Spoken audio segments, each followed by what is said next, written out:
Mentos batti jalao. Yes, Ajab Treatmentos with Mentos batti jalao is on. Fantastic, Manju ভাই, আপনি awesome করেছেন। আজকে আমরা একটা অসাধারণ সুযোগ পেয়েছি। On air room is empty because Robbie and Rajiv is not here. এবং তারা আসবে না বলে নাকি ঘোষণা দিয়েছে। তারা আসার সাহস পাচ্ছে না because Manju and Rehan is on air. So এই অবস্থায় জাহিদ, রবি বা রাজীবের on air আসাটা একটু প্রেস্টিজের ব্যাপার। প্রেস্টিজের ব্যাপার মানে হালকা বলো প্রেস্টিজের তাদের সাহসের ব্যাপার। ভাই আমরা কি নো রিস্ক নো গেইন এই স্টাইলে ফোন নিয়ে নিব? আমাদের প্রেস্টিজের ব্যাপার। ইয়েস, অবশ্যই আমরা ফোন নিয়ে নিব। কে ফোন করেছে না ফোন করেছে আমরা জানি না, আমরা জাস্ট নিয়ে নিব। হ্যালো হ্যালো হ্যালো, কেউ কেউ আমাদের শুনতে পাচ্ছেন? Hello hello hello hello hello hello কি ব্যাপার? হ্যালো হ্যালো হ্যালো, ঠিক না না কেউ আমাদের শুনতে পাচ্ছে না। যাই হোক বন্ধুরা, শুনছো মেন্টস বাতি জ্বালাও আর ইটস এবিসি রেডিও এফএম 89.2। অবশ্যই কিছুক্ষণ পরে mister Rajib and mister Rabi both will be here and they will go for a blast. I know অবশ্যই আপনাদেরকে প্রচুর প্রচুর প্রচুর হাসাবে, প্রচুর কাটাবে অবশ্যই। আর রবি ভাই দুটার মিক্সচার খুব ভালোভাবে জানে, অন্যরকম, তাই না? জানে, জাহিদও জানে, একদম সবকিছু জানে। মানে ওনারা দুজন মিলে রবি ভাই তো মানে অসাধারণ। কিছুক্ষণ আগে অবশ্য কে যেন একজন ফোন দিয়ে রবি ভাই আর রাজীব ভাইয়ের সাথে নাকি পাগলের মতো কথা বলবে, তাই বলছে। তাই নাকি? কেন উনি নরমাল মানুষের মতন কেন কথা বলতে পারবে না? ভাই আপনি পাগলের মতো কথা বললে তো হবে না। আপনি কি জানেন মঞ্জু ভাই, এখন আপনি আর আমি সবচেয়ে বেশি গালি খাচ্ছি এসএমএস এ, কমেন্ট বক্সে। তাও তো খাচ্ছি কিছু একটা তো খাচ্ছি, তাই না? We were hungry. সো আপনারা গালি হিসাবে নিজেদের বংশ পরিচয় যারা দিতে চান তারা ফেসবুকে এবং এসএমএস এ অবশ্যই পাঠিয়ে দিতে পারেন। আমরা পড়তে পারবো না কিন্তু পড়বো, কিন্তু আমরা ফিল করব, অবশ্যই ফিল করব। আর আমার মনে হয় তুমি এসএমএস দেখো, আমি ফোনের দিকে তাকাই। বস একটু দেখেন না ফোনে কে আছে আমাদের সাথে। আজকে আমরা সব ছেলেদেরকেও নিব, কারণ রবি ভাইরা এমন ভাবে বঞ্চিত করে প্রত্যেকটা ছেলেকে। আহারে তারা কত চায় রবি ভাইদের সাথে একটু কথা বলতে, একটু আনন্দ করতে, তাই না? একটু মজা করতে কত চায় যে আমিও রবি ভাইয়ের সাথে একটু কথা বলবো, রবি ভাইয়ের সাথে কথা বলে রাজীব ভাইয়ের সাথে কথা বললে আলটিমেটলি মেয়েদের কাছে আমরাও একটু পপুলার হয়ে যাব, তাই না? সেটা তো পসিবল হয় না। তখন ছেলেগুলা যায় এক্সেস খেপে। আসলে ভাই খেপার কিছু নাই, আসলে practice makes a man perfect, but practice makes a women awesome, you know. ফোনে আছে না? হ্যালো হ্যালো হ্যালো হ্যালো ভাই, কেউ নাই? আপনি নিতে পারেন নাই লাইন, আপনি লাইন নিতে পারেন নাই, বস আপনার পক্ষে লাইন নেওয়া সম্ভব না, এটা আমার পক্ষে। হ্যালো, হ্যাঁ, ইজ देयर সামওয়ান অনলাইন? এবার ঠিক আছে। কে আছে? আমি ছোঁয়া। কাকে ছোঁয়া আপনি? জি, আপনি কাকে ছোঁয়া? আচ্ছা, এটাই আপনার নাম? It's not an adjective, it's a verb, right? তাই। ওকে, সো কেমন আছেন আপনি? এই তো ভালো, আপনারা কেমন? কিন্তু এই মুহূর্তে ভালো নাই, চাইছিল রবি ভাই আর রাজীব ভাই। আপনি কি রবি ভাই আর রাজীব ভাইয়ের রিপ্লেসমেন্ট, মানে দুধের সাথে ঘোলে পেয়ে খুব খুশি নাকি খুব কষ্টিত? কষ্টিত। আচ্ছা, আপনার কাকে বেশি ভালো লাগে, রবি ভাইকে না রাজীব ভাইকে? রবি ভাইকে ভালো লাগে, দেশের প্রেসিডেন্ট হলে ভালো লাগতো। আচ্ছা, উনি যদি দেশের প্রেসিডেন্ট হতো তাহলে আপনার ভালো লাগতো? এমনি এখন ভালো লাগে না, আর যে রবিকে ভালো লাগে না, বুঝছো? না, ভালো লাগে না। আচ্ছা আচ্ছা, লাগে না না, আমার মনে হয় ওনার ভালো লাগে। ভালো না লাগলে উনি কেন ফোন করছে? আমরা এখানে অনলাইনে থাকবো, এটা তোমাকে ভালো লাগে এই জন্য। আই ডোন্ট থিংক সো ভাই। আমি যতবার মনে করি রাজীব ভাইকে কেন ভালো, রাজীব ভাইকে কেন ভালো লাগে না, এই প্রশ্নটা করছে মঞ্জু ভাই। অতিরিক্ত ইম্পর্টেন্ট কোশ্চেন, প্লিজ অ্যানসার করেন। রাজীব ভাইকে ভালো লাগার কোনো কারণ পাচ্ছেন না খুঁজে? তাইলে ফোন দিবেন কি করতে? শুনেন, রাজীব ভাই হচ্ছে এমন একটা মানুষ যাকে দেখলে মানুষই মনে হয় না, মনে হয় যেন মানে না ওরকম কিছু না। আসলে তাকে দেখলে মনে হয় যে সে মহা মানুষ, ঠিক আছে? মহা মানুষ পর্যায়ের একজন মানুষ। সমন্বয় আমাদের ডাকতেছে যাওয়ার জন্য, অথচ দেখো আমাদের রবি ভাই রাজীব ভাই আসতেছে না। মানে ভাই সমন্বয় ভাই, আপনি একটু যদি অন এয়ারে আসতেন আমাদের সাথে, কারণ আমাদের সাথে ছোঁয়া ছিল, সে একটু টাচ দিত। আচ্ছা ছোঁয়া, তোমার নামটা যদি কেউ ইংলিশে বলতে চায় তাহলে তোমার নামটা কি হবে? ছোঁয়া। হ্যাঁ, টাচ। তোমার নাম কিন্তু টাচ হিসাবে আমার কাছে ভালো লাগছে। Hi touch, how are you? I'm fine, and you? I am fantastic because I am talking with touch. এতদিন আমি টাচ শুধু ফিল করেছি, নাও I am talking with touch. Thank you. জানো তুমি আমার যে একটা টাচ স্ক্রিন মোবাইল আছে, এটা অনেকেরই থাকে, বাট আমারটা এক্সেপশনাল, কারণ আমি হচ্ছে আমার স্ক্রিনের উপরের অংশটা ভেঙে ফেলছি, আমি ডাইরেক্ট স্ক্রিন টাচ করতে পারি, ইউ নো, দ্যাটস ওয়াই আমারটা টাচ স্ক্রিন। তুমি কখনো স্ক্রিন টাচ করছো? হ্যাঁ। আচ্ছা, আরো মানুষকে সুযোগ দাও। আচ্ছা, আরো মানুষকে সুযোগ দিতে বলতেছে রবি ভাই। সো আমরা এখন লাইনটা কেটে দিই, তুমি কি কিছু মনে করবা? ওকে, সরি মঞ্জু ভাই রবি ভাই আসলে তুমি আমার একটা ফোন দিও প্লিজ, আমরা তোমার সাথে অনেক কথা বলবো, ঠিক আছে? এখন আর কথা বলতে ইচ্ছা করছে না, হালকা বোর হয়ে গেছি আমরা, তাই না? অবশেষে জাহিদ ভাইয়ের আগমন, শুভেচ্ছা, স্বাগতম। ও মাই গডনেস, এদিকে রেভলিউশন হয়ে যাচ্ছে। রবি এন্ড রাজীব জোরপূর্বক ভাবে ঢুকে গেছে স্টুডিওতে, তাদেরকে মানা করা হয়েছিল। ভাই মাইরেন না ভাই, মাইরেন ভাই প্লিজ, আপনাদের মানে আমরা জাস্ট একটু টাইম পাস করতেছিলাম, বুঝছেন ভাই? আমরা সরি, আমরা আসলে রাজীব সরি, আমরা আসলে মঞ্জু আর রেহান না, আমরা সরি 1 আর সরি 2, প্লিজ ভাই।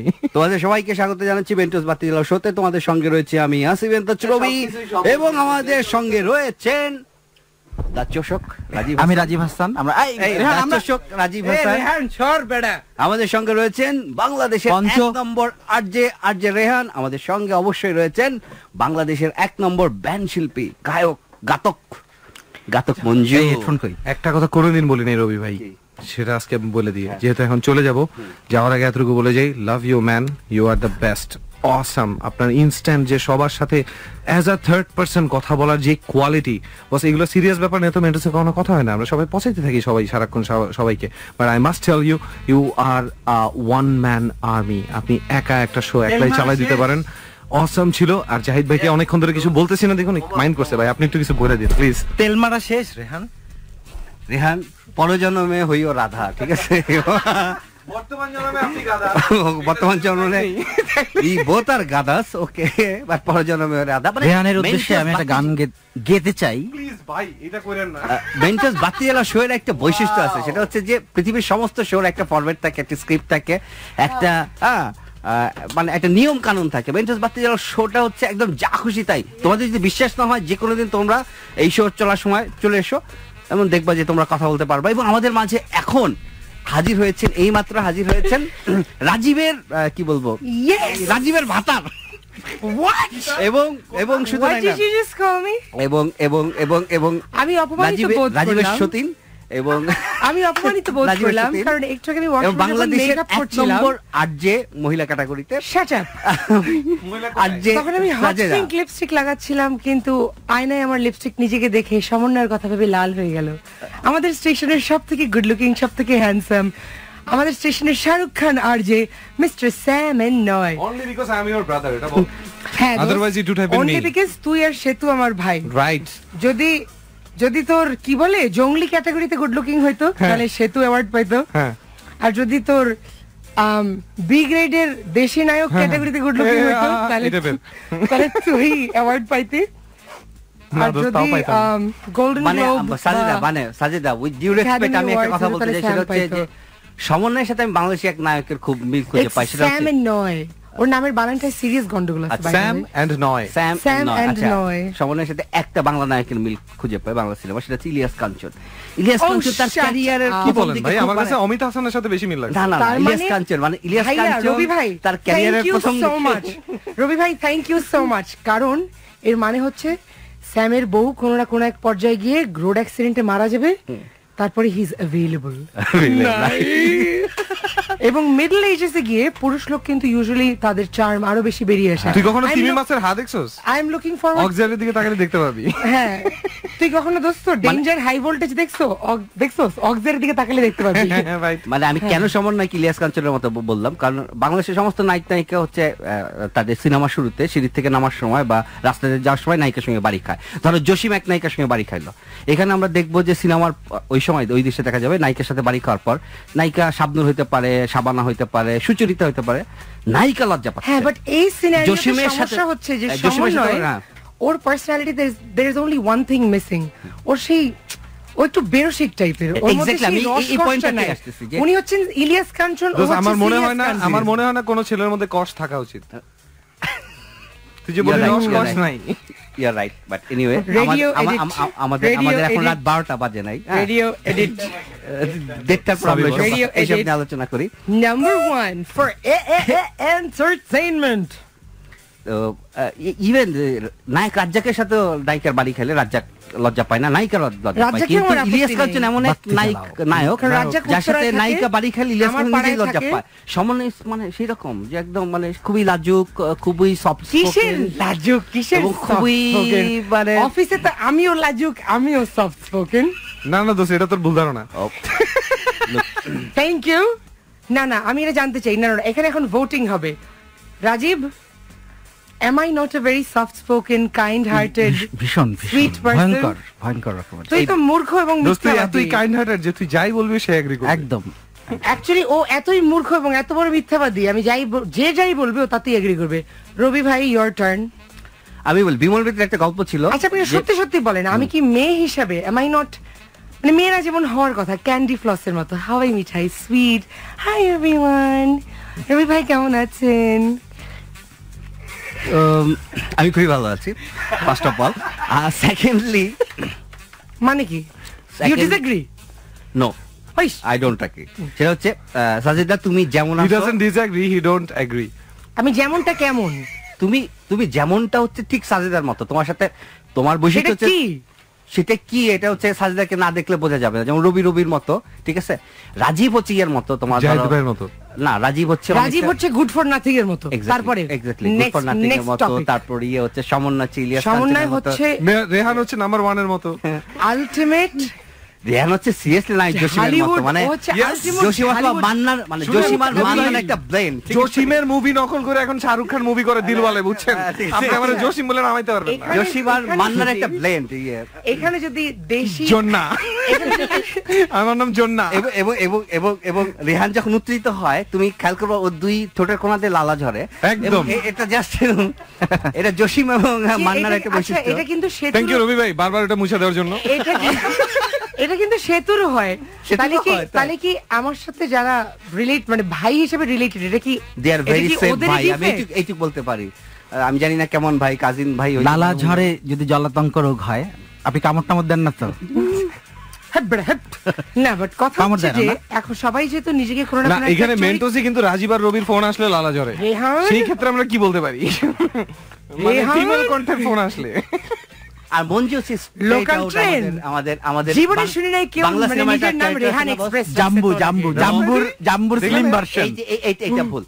জাম্বুর স্লিম ভার্সন ইয়েতে আমাদের বাংলা সিনেমা একটা ক্যারেক্টার ছিল প্রবীর মিত্র। সে কোনোদিন ভিলেনের ক্যারেক্টার অভিনয় করে না। প্রবীর কখনোই মিত্র সে অলওয়েজ মানে যাত্রা দলে বিবেকের মতো, ন্যায়ের পক্ষে। মঞ্জু হচ্ছে এরকম একটা কি বলবো ক্যারেক্টার, যে সবসময় ন্যায়ের মঞ্জুর পক্ষে। সব ছবি দেখতে বড় বড় আপনার ইলেকট্রিক ট্রান্সমিটারের সামনে একটা কালোর উপরে হলুদ রঙের দুইটা হাড্ডিওয়ালা, সামনে একটা খুলি থাকে হলুদ কালারের, ডেঞ্জার হাই ভোল্টেজ যে একটা Exactly, ছবি থাকে। আমি সেটাই বলতে চাই। Manju looks exactly like that. Exactly, মানে খুবই Danger, প্রতিবাদী, high voltage, 420 ভোল্ট, বুঝছো? দুঃখজনক হলেও সত্যি ওর ভিতরে একটা এসি অ্যাডাপ্টার মোবাইল চার্জারের সমান কারেন্টও নাই। মানে আমি তো এনিওয়ে সেটা কোনো ব্যাপার না। আসল ব্যাপার হচ্ছে যে আমি কি দেখাচ্ছি। ধরো ড্যানিয়েল যদি কালকে বলে যে ড্যানিয়েল যদি কালকে রেডিও এডিট, এখানে সেন্সর বোর্ড, এখানে সেন্সর ড্যানিয়েল যদি কালকে বলে যে আজকে সূর্যটা পশ্চিম দিকে উঠছে, ঠিক আছে, মঞ্জু বলবে এটা কোনো ভাবে হইতে পারে না। আপনি বললে মেনে নেবো, সূর্য কোনো পশ্চিম দিকে ওঠে না, এটা পূর্ব দিকে ওঠে। হ্যাঁ, আর রেহান কি বলবে? রেহান বলবে বোধহয় কোনো এক সময় ভাইয়া, গার্মেন্টস যেটা লেবার হয়েছে ইউনিয়নের সেটা ইয়ে হচ্ছে ছিল। ব্যাপারটা আসলে এটা coincidence। পশ্চিমে উঠে নাই বা আবার পূর্ব উঠছে, এটা এটাও একটা না। coincidence। এটা কি, এটা হচ্ছে একটা আপেক্ষিক ব্যাপার, একটা এটা হচ্ছে আপেক্ষিক ব্যাপার। পার্সপেক্টিভ। আপনি হয়তো যেভাবে দেখেছেন না সেভাবে। হ্যাঁ, এবং আমি সুযোগের অপব্যবহার করে বাই দ্য ওয়ে নির্যাতন people, I want to tell you যে আমি আমার ট্রেনিংটা রবি ভাইয়ের কাছ থেকে নিয়েছি। হ্যাঁ, আর সমন্বয়কে যে কোনো অবস্থায় তখন diplomatic ড্যানিয়েল থাকার যে জিজ্ঞেস উপায়। করলো, সমন্বয় সূর্য কোথায় উঠছিল? সমন্বয় একটা full-fledged খুব একটা লাজুক হাসি দিয়ে বলবে, ভাই আমি সকালে উঠি না। মোটেও না, না, না, না। That's not how he is অফিসে। তুমি কি বলবা? তুমি বলবা ও রিয়েলি ড্যানিয়েল, ঠিক আছে। আর রাজীব কি বলবো জানেন? ওই সুযোগে আমি ড্যানিয়েলের শতকরা 100 নির্যাতন একবার, করতে পারি। ঠিক আছে, সূর্য এতদিন পশ্চিম দিকে উঠতো, আমরা না ভয়ে বলতাম না, আপনি প্রথম বললে। না, সূর্য That's why দিকে রাজীব- পশ্চিম দিকে আমি লাস্ট বলি, রবি ভাই বলতো, রবি ভাই একটা কথাই বলতো যে ড্যানিয়েল আপনি যদি না বলতেন আমি জানতামই না সূর্য ওঠে। আমি জানতামই না আমি পশ্চিম দিকে উঠি। আমি আর পশ্চিম আমি দিকে বলতাম, উঠি। সূর্য নামে কিছু আছে? Does it exist? I never knew that. আর বলতে ভাই আমার আমার নাম আসলে আগে ছিল সানাউল, আপনি সূর্য নিয়ে এত গবেষণা করার জন্যই আমার নাম চেঞ্জ করে রাখছি রবি, এবং হাত কসলাইতো। আচ্ছা, ও সাম থেকে রবি। হ্যাঁ, ট্রু, ব্যাপারটা ভালোই বলেছো। কিন্তু the truth is, রবি আমি বল। সুযোগের ভাই, অপব্যবহার ব্যাপারটা তো করে মিলে গেছে। ডেফিনেটলি ড্যানিয়েলের নির্যাতন করতাম। এবং দ্বিতীয়ত সমন্বয় একেবারে প্রাইভেট ইউনিভার্সিটির 400 লেভেল মার্কেটিং কোর্সের যেসব কঠিন থেকে কঠিনতম ডেফিনিশন আছে, এই ধরনের একটা ফুল ফ্লেজেড ডেফিনিশন দিয়ে দিত। well, অ্যাকচুয়ালি জানিও ভাই, I think the dynamics of the industry that are concerned here, demand and supply যেভাবে করে আসলে আমরা টার্গেট করতে চাচ্ছি আমাদের লিসনার্সদের মধ্যে, I think ABC is going through a transition. We're trying to become. তারপরে ওখান থেকে ড্যানিয়েল বাদে আমরা সবাই চলে যাব। জাস্ট আ মিনিট আমার বর্তমান আমার যে জব মানে অবস্থান সেই হিসাবে আমার মনে হয় না আমি ড্যানিয়েল ভাইকে নিয়ে আর কোনো কথা বলতে পারি। So I think I have to leave and Daniel take a break. I gotta take a break. Rabi ভাই আমার বিপদে ফেলেন না বস।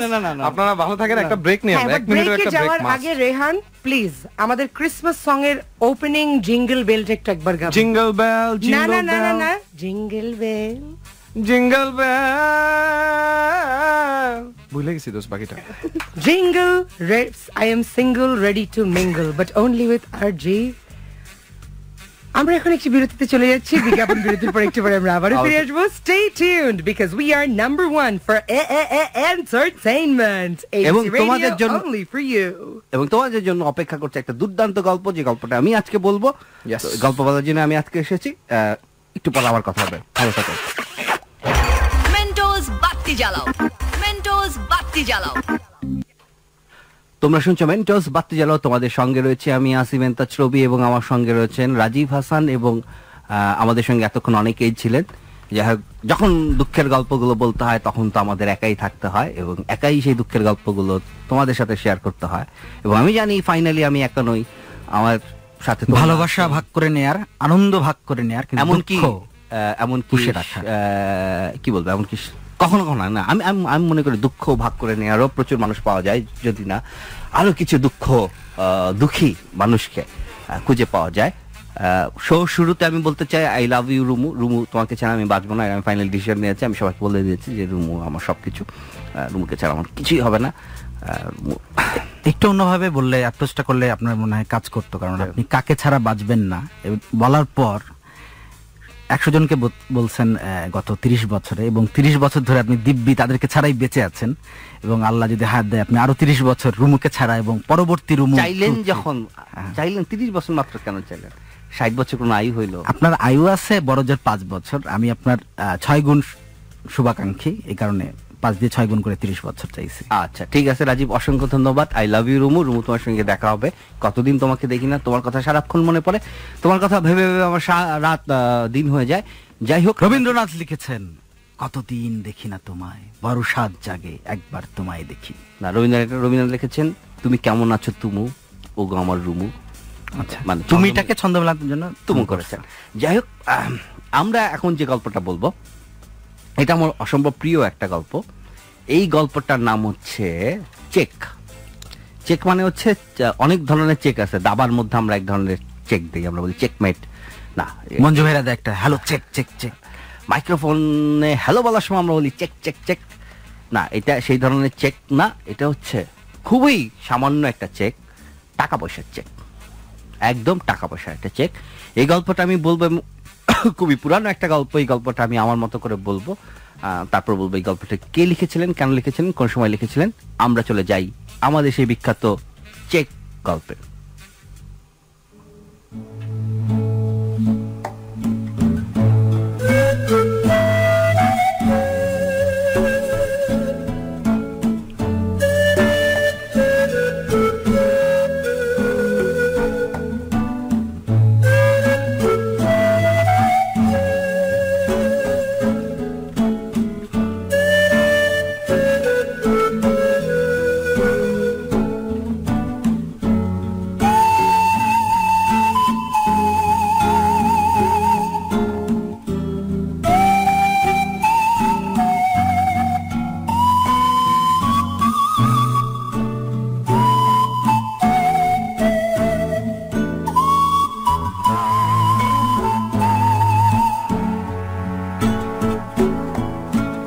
গুলশানের একটা অফিস, একটা ক্যারানি মার্ক অফিস। এখানে অনেকগুলো ক্যারানি কাজ করে, অসংখ্য ক্যারানি কাজ করে।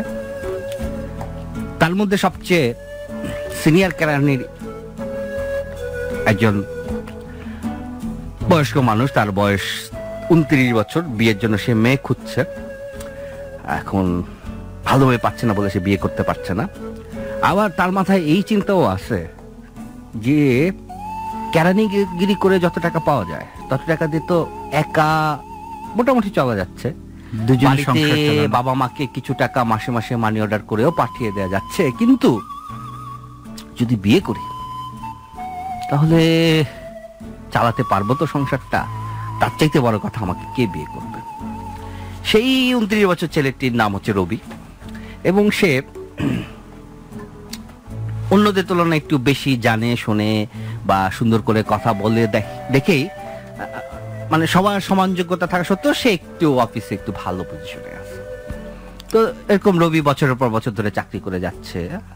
1 বছর পার হয়েছে, এর মধ্যে ওই অফিসে একজন বুড়ো টাইপিস্ট ছিল, যে টাইপ করতো, টাইপরাইটার, টাক টাক টাক টাক টাক টাক, সেই টাইপরাইটার তার রিটায়ারমেন্টের বয়স হয়ে গেছে, সে রিটায়ার করে চলে গেছে। তো সেইখানে আরেকজনের জয়েন করার কথা। তো একদিন রবি অফিসে ঢুকে দেখলো সেই বুড়ো টাইপিস্টের জায়গায় অসম্ভব রূপবতী ওই অফিসের সবাই ছেলে, সবাই ছেলে। ছোট্ট একটা অফিস, মানে সব মিলে 20-25 জনের একজন অফিস, সবাই ছেলে। হঠাৎ করে দেখলেন সেই বুড়ো টাইপিস্টের জায়গায় একটা বাচ্চা একটা মেয়ে জয়েন করছে, এবং মানে যা হয় একটা বড় হল রুমের মতো অফিস, 25-26 জন পুরুষ, এখানে বিভিন্ন বয়সী পুরুষ, তার মধ্যে 55 বছর, 56 বছর, 57 বছরের পুরুষও যেমন আছে, আবার 27-28 বছরের ছেলে ছোকরারও আছে, রবির মতো 30 বছরের পুরুষও সেখানে আছে। তো সেখানে হঠাৎ করে একটা মেয়ে, মানে এই অফিসটা এমন আনকালচারাল একটা অফিস, কোনো মেয়ে জয়েন করার কথা না, একটা মেয়ে জয়েন করে বসে রয়েছে।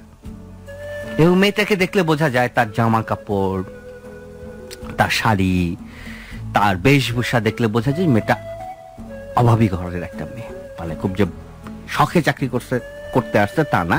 অবশ্য যে চাকরিটা সেটা খুব শখে চাকরি করারও চাকরি না, মাত্র 8,000 টাকা বেতন। এখানে কেউ শখে চাকরি করতে আসে না, সেখানে একটা মেয়ে চাকরি করতে আসছে, এবং প্রথম দিন এসে সে জড়সড় হয়ে বসে রয়েছে টাইপরাইটারটার সামনে, এবং সারা অফিস তার দিকে হা করে তাকায় রয়েছে যে মেয়েটা কি করবে। মানে তাদের মধ্যে গুজুর গুজুর ফুসুর যে হ্যাঁ একটা মেয়ে জয়েন করছে। তো এবং তারা তো অভ্যস্ত না। তো অফিসে 2 জন পিয়ন ছিল, তাদের বয়স সবচেয়ে কম, একজনের 18 আর একজন 19। তারাই প্রথমে সাহস করলো, গিয়ে মেয়েটার সঙ্গে কথা বললো যে ম্যাডাম কিছু লাগবে, চা লাগলে বলতে পারেন, চা কিন্তু আমরাই দেই। আরেক পিয়ন বললো যে ম্যাডাম আপনার কি স্ট্যাপলার, তারপর আপনার কাগজ কলম কিছু লাগবে, ওইটা কিন্তু আমার দায়িত্বে থাকে, আমি দেই। তো ওই মেয়েটা খুব নম্র গলায় বলল যে না, আমার স্ট্যাপলার কাগজ কলম সব পেয়েছি, সব টেবিলে আছে। তখন ওই ছেলেটা বলল তার লাল দাঁত বের করে, ওগুলো আমিই দিচ্ছি, ওইটা চার্জে আমি আছি। আর আরেকটা পিয়ন সে চাই না, বললো যে চার্জে আমি আছি, চা লাগলে আমার বলবে। তো পিয়ন হলেও তারা বুঝে গেছে যে মেয়েটা জয়েন করছে তার সংসারের অবস্থা ওই পিয়নদের মতোই, এত ভালো কিছু না, তারা এই সুযোগ নেওয়ার চেষ্টা করছে। এর মধ্যে অফিসে এক বুড়া ভাম আছে, 58 বছর বয়স। সে ওই মেয়ের টেবিলে গিয়ে বললো যে আগে কোথায় চাকরি করা হতো, কোনো অভিজ্ঞতা আছে? মানে সে যে সিনিয়র, একটু মেয়ের সাথে সিনিয়র দেখাতে গেছে। মেয়েটা মাথা নিচু করে বলল যে না, আমার চাকরির আগে কোনো অভিজ্ঞতা নাই। লোকটা, সে 58 বছরের বুড়োটা মেয়েটাকে 2 চোখ দিয়ে গিলছে, পাল্লে গিলে ফেলে। না, মেয়েটা যে দেখতে খুবই আহামরি তা কিন্তু নারাজ, অসম্ভব পূর্ববর্তী না, সেরকম কোনো মেয়ে না। মেয়েটা দেখতে আবার একদম যে ফ্যাল না সেরকম না, কিন্তু মেয়েটার মধ্যে একটা ব্যাপার ছিল, একটা দীপ্ত, একটা সাহসী একটা ভঙ্গি, তার একহারা চেহারা, ছিপছিপে একটা শরীর, এবং বেশ লম্বা, এবং চোখের দৃষ্টি। মেয়েটার নাম কি রুমু? আপনি গল্পটা না নষ্ট করে দিচ্ছেন না। তো যাই হোক, মেয়েটার নাম কি আমরা জানি না এখনো। তো যাই হোক, তো রবি দূরে বসে দেখছিল যে আরে মেয়েটাকে তো সবাই খুব জ্বালাচ্ছে, এক কাজ করি, মেয়েটাকে আমি একটা টাইপ করতে দিই, তাহলে হবে কি যে মেয়েটা একটা কাজ পেলে যে সবাই যে তার দিকে তাকায় রয়েছে, এবং সে যে কোনো কাজ, মানে আপনি জানেন রাজীব যে কোথাও চাকরি করতে গেলে যখন আপনার হাতে কোনো কাজ থাকে না, ডেস্কে একা একা, এবং নতুন আপনি জয়েন করছেন, এখানে বসে রাখাটা খুবই বিরক্তিকর, খুবই অস্বস্তিকর।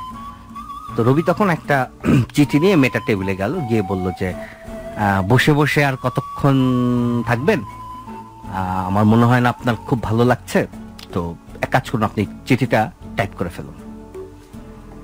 তো মেয়েটা চমকে উঠলো ওই কথা শুনে, এবং সেই চিঠিটা এমন ভাবে নিল যে মেয়েটা বাঁচার একটা রাস্তা পেয়ে গেল।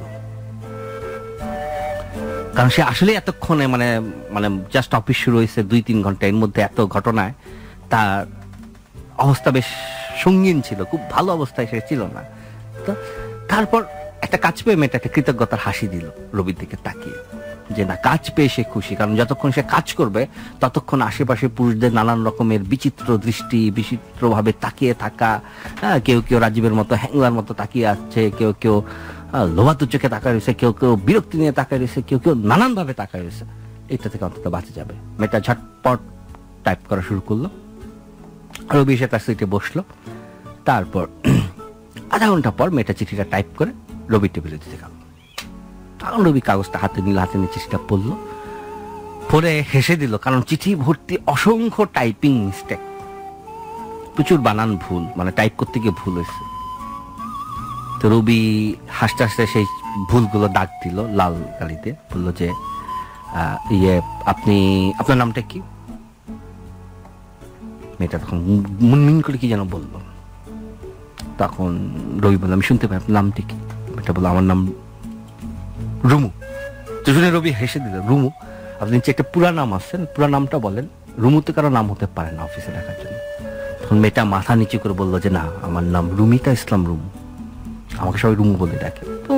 তখন রবি বলল, আচ্ছা ঠিক আছে রুমু, চিঠি টাইপ করার সময় খুব সাবধানে টাইপ করবেন, কারণ এগুলো সব অফিসের চিঠি। আপনি অনেকগুলো বানান ভুল করছেন, আপনি 8টা বানান ভুল করছেন, তাতে কোনো সমস্যা নাই, বানান ভুল হতেই পারে। কিন্তু আপনি একটা জিনিসের দাম 80,000 টাকা, সেটার দাম আপনি লিখে ফেলেছেন 8,000 টাকা। যদি এরকম ভুল করেন রুমু, তাহলে আপনার চাকরি তো যাবেই, আমাকে কিন্তু জেলেও যেতে হতে পারে। কাজে এরপর থেকে যে চিঠি দেব সেটি একটু ভালো করে পড়ে তারপর টাইপ করবে। তখন রুমু বেশ দৃঢ়স্বরে বলল, আর আপনিও স্যার যখন আমাকে চিঠিগুলো দেবেন একটু পরিষ্কার ভাবে অ্যামাউন্টগুলো লিখে দেবেন, কারণ আমি সত্যিই বুঝতে পারিনি ওটা 8,000 না 800। রবি চমকে রুমুর দিকে তাকালো, কাহিনী কি, মানে এই মেয়েটা এরকম রোমান্টিক কথা বলে কেন? যাই হোক, কিন্তু রবির ভালো লাগলো ব্যাপারটা, যে মেয়েটা। তখন রবি দেখলো যে না, তার হাতের লেখা আসলেই এত বেশি ঘোরানো পেঁচানো, ভুল করা স্বাভাবিক। বিশেষ করে 8,000 টাকার ওই জায়গাটা এমন ভাবে লেখা হয়েছে, এটা আসলে 8,000 না 80,000 টাকা বোঝার কোনো উপায় নাই।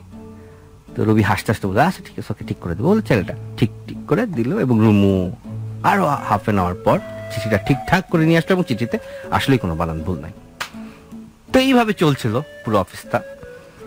রবি আস্তে ধীরে রুমুকে কাজ দেওয়া শুরু করলো, এবং কাজ মেয়েটা ভালোই করছিল, কিন্তু খুবই স্লো। এবং রুমুর নামে সারা অফিসে নিন্দা শুরু হলো, যে এর আগে এই একই পোস্টে কাজ করতো একটা বুড়ো লোক, রাজীব হাসান। সে যে কেবল কাজ করতো তা না, সে কাজের ফাঁকে ফাঁকে নানান গল্প বলতো। সব কয়টা গল্পর একটা বৈশিষ্ট্য ছিল, সব কয়টা গল্প খুব রসালো গল্প, মেয়ে মানুষের গল্প। হ্যাঁ, এবং হয়তো কি যে কেরানিরা তো সারাদিন অফিসে বসে খসখস করে, হ্যাঁ, বিভিন্ন টাকা পয়সা হিসাব করে, এর মধ্যে একটা রসালো মানুষ থাকলে যে সারাক্ষণ মেয়েদের নিয়ে অশ্লীল কথা বলতেছে, অশ্লীল অশ্লীল গল্প বলতেছে, এরকম হলে হয় কি সময়টা ভালো কাটে ছেলেদের। ঠিক আছে, শুধু তাই না, রাজীব যে অফিসের কাজ করতো তা না, রাজীব অফিসের বাইরে অনেক কাজ করে দিত। যেমন কারো বাচ্চার জন্য স্কুলে দরখাস্ত লিখতে হবে, রাজীবকে বললেই হতো, রাজীব সেই দরখাস্তটা টাইপ করে দিত। কেউ নতুন কোনো চাকরির জন্য অ্যাপ্লাই করছে, তার সিভি টাইপ করে দিতে হবে, রাজীবকে বললেই রাজীব সেটা টাইপ করে দিতে হতো। এর বিনিময়ে রাজীবকে খুব সামান্য কিছু দিতে হতো, হয় 2 খিলি পান, নয়তো একটা সিগারেট, কিংবা 2টি টাকা। রাজীব হাসি মুখে মানুষের সাহায্য করার চরিত্রটা আমার সঙ্গে মিলতেছে, টাকা নেওয়ার পার্টটা আপনার সঙ্গে মিলতেছে। যাই হোক, তো তারপর না, এটা কিন্তু এই রাজীব রাজি না, এই রবি না, ওইটা বলতেছে যে এই রবি সেই রবি না, এই রবি সেই রবি। যাই হোক, এভাবে ভালোই, কিন্তু মেটার ব্যাপারে খুব টুকটুক করে টাইপ করে, অফিসের কাজই শেষ করতে পারে না। কেন যে এই মেয়েকে নিল, একটা ছেলেকেই নেওয়া উচিত ছিল, তমুক সবাই বেশ মানে, কারণ এই মেয়েটা একটু ব্যক্তিত্ববান মেয়ে, এই মেয়েটা কাউকে পাত্তা দেয় না, এই মেয়েটা কাউকে কেয়ার করে না। সে তার মতো, তার কাজের জায়গায় সে ঠিক থাকে, সে তার মতো কাজ করে যায়। ফলে লোকজন না পারছে তার সঙ্গে প্রেম করতে, না পারছে তাকে ঘৃণা করতে, বা তার বিরুদ্ধে একটা অভিযোগ দাঁড় করাতে যে সে কাজে ভুল করে। শুধু একটা অভিযোগই, সে কাজে খুবই স্লো। স্লো তো হবেই, কারণ এটা নতুন জয়েন করেছে, এই জন্য স্লো হয়েছে। তো এর মধ্যে একটা ঘটনা ঘটলো, সেই ঘটনার কথা আমরা বলবো। জাস্ট গল্পটা যেভাবে শুরু হলো সেভাবেই গল্পটাকে চালাতে দাও। রবিকে রবির মতো অফিস করতে দাও, রুমুকে রুমুর মতো অফিস করতে দাও। রুমু এবং রবির অন্যান্য কলিগ যারা আছে, জাহিদ, তারপর সাজেদা, সমন্বয়, রেহান, এদের মতো অফিস করতে দাও। তারা অফিস করছে, রুমু একাকী এক কোণে বসে মাথা নিচু করে টাইপ করছে। রবি অফিস করছে, তবে মাঝে মাঝে রবি একটু অন্যমনস্ক হয়ে যাচ্ছে। অন্যমনস্ক হয়ে সে রুমুর টেবিলের দিকে তাকাচ্ছে, লুকিয়ে লুকিয়ে তাকাচ্ছে, এবং মাঝে মাঝে আচমকা লক্ষ্য করছে, সে লক্ষ্য করছে রুমুও টাইপ করার ফাঁকে মাঝে মাঝে মাথা তুলে লুকিয়ে রবিকে দেখার চেষ্টা করছে। ছোট্ট একটা বিরতির পর আবার ফিরে আসবো, ততক্ষণ আমাদের সঙ্গেই থাকো। মেন্টোস বাতি জ্বালাও, মেন্টোস বাতি জ্বালাও। তোমরা শুনছো মেন্টোস বাতি জ্বালাও, তোমাদের সঙ্গে রয়েছে আমি আসিম এন্ড রবি। আমার সঙ্গে রয়েছেন রাজীব হাসান, এবং আমরা একটা গল্প বলছিলাম, গুলশানের একটা কেরানি অফিসের গল্প, যে অফিসে অনেকগুলো মানুষ কাজ করে, 20-22 জন মানুষ কাজ করে। তার মধ্যে একটা নতুন মেয়ে জয়েন করেছে টাইপিস্ট হিসেবে, এবং মেয়েটার নাম রুমু। এবং গল্প আমরা বিরতির ওপারে যে অবস্থায় ছিলাম, যে সে অফিসে রবি নামে একজন আছে, সে তার কাজের ফাঁকে কিংবা কাজের ফাঁকি দিয়ে সে মাঝে মাঝে রুমুর দিকে তাকিয়ে দীর্ঘশ্বাস ছাড়ত এবং অবাক বিষয় আবিষ্কার করত। সব সময় না, রবি যতবার তাকায় রুমু ঠিক ততবার না, কিন্তু মাঝে মাঝে রুমুও রবির দিকে তাকায় এবং তাদের চোখের ক্রস কানেকশন হয়। মানে আমি 4 চোখের মিলন বলতে চাই না, আমার চোখের ক্রস কানেকশন হয়। তো একদিন রবি রুমুকে একটা চিঠি টাইপ করতে দিচ্ছে। চিঠিটা লেখার পর এটা রুমু টাইপ করবে, রবির মাথায় একটা দুষ্টুমি বুদ্ধি আসলো। সেই চিঠির নিচে লিখলো যে আপনি অফিস শেষে যে বাসায় ফেরেন, আপনার বাসা কোথায়? তো জাস্ট এটা আছে, রুমুর কাছে তার একটা প্রশ্ন ছিল। ধরেন সেই চিঠিটা লিখছে যে এরকম এই অর্ডার যাবে, এই অমুক হবে তমুক হবে, কিন্তু এটা মানে কোন অফিসিয়াল, মানে উপরের অংশটা অফিসিয়াল, কিন্তু নিচের একটা লাইন ছিল আনঅফিসিয়াল, খুবই পার্সোনাল। যে আপনি অফিস শেষে যে বাড়ি ফেরেন, আপনার বাড়ি কোথায়, বাসা কোথায়?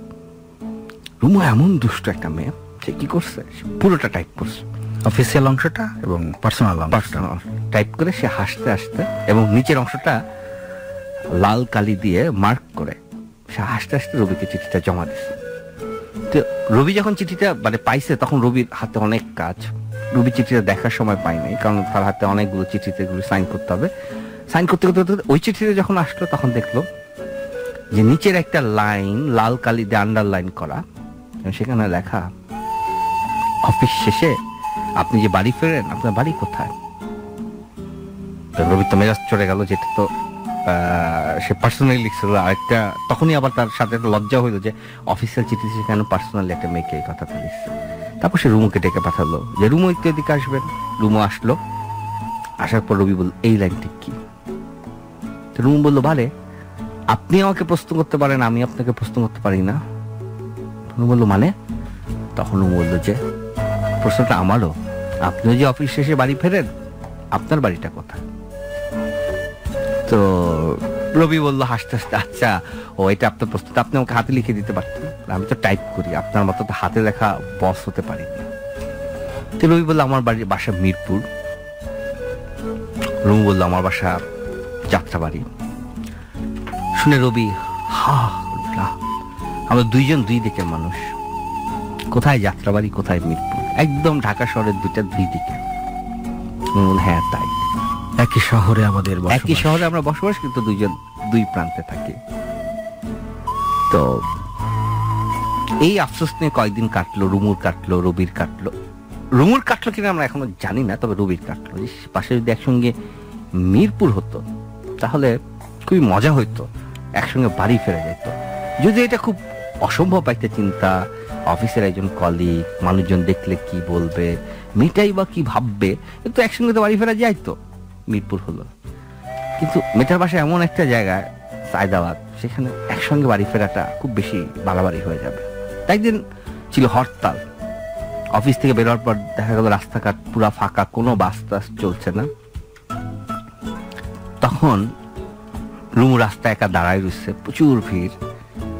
তখন রবি হাসতে হাসতে রুমুর দিকে এগিয়ে গিয়ে বলল যে আজকে অফিস থেকে মিরপুর যত দূর, যাত্রাবাড়িও তত দূর, কি আর করবেন, চলেন একটা রিক্সা নিয়ে আমরা ফার্মগেট পর্যন্ত যাই। তারপর একটা রিক্সা তারা অনেক খুঁজে পেলো, ফার্মগেট পর্যন্ত আসলো। ততক্ষণে সন্ধ্যা পার হয়ে বেশ রাত হয়ে গেছে এবং রুমু খুবই আতঙ্কিত যে এত রাত্রে বাস টাস নাই, সে কিভাবে ফার্মগেট থেকে যাত্রাবাড়ি যাবে। রবিরও চিন্তা যে সে কিভাবে মিরপুর যাবে। তারপরও রবি বলল রুমুর দিকে তাকিয়ে যে এত রাত্রে বোধহয় আপনার বাড়ি ফেরাটা একা একা ঠিক হবে না, আপনি যদি কিছু মনে না করেন আমি আপনাকে খানিকটা এগিয়ে দিয়ে আসি। রুমুর আসলে তখন মনে করার মতো মন ছিল না, কারণ এরকম পলিটিক্যাল গ্যাঞ্জাম, রাস্তাঘাট বন্ধ, গাড়ি ঘোড়া নাই, আরেকটা রিক্সাও যে পাওয়া যাবে তারও কোনো নিশ্চয়তা নাই। আবার একটা রিক্সা পাওয়া গেলে একা একা এত দূর ফেরা, সেটাও একটা ঝামেলার কথা। কাজে একজন সঙ্গী পাওয়া গেলে মন্দ কি। পরে যা হওয়া তাই হলো, রবি রুমুকে নিয়ে রিক্সায় করে মতিঝিল থেকে গুলিস্তান থেকে সায়দাবাদ যাত্রাবাড়ি পর্যন্ত পৌঁছে দিয়ে আসলো। তারপর দিন কিন্তু হরতাল ছিল না রাজি, কিন্তু তারপরেও অফিস শেষে দেখা গেল দুইজন একই বাসে উঠে বসেছে। সেই বাসটা যাবে মতিঝিল পর্যন্ত।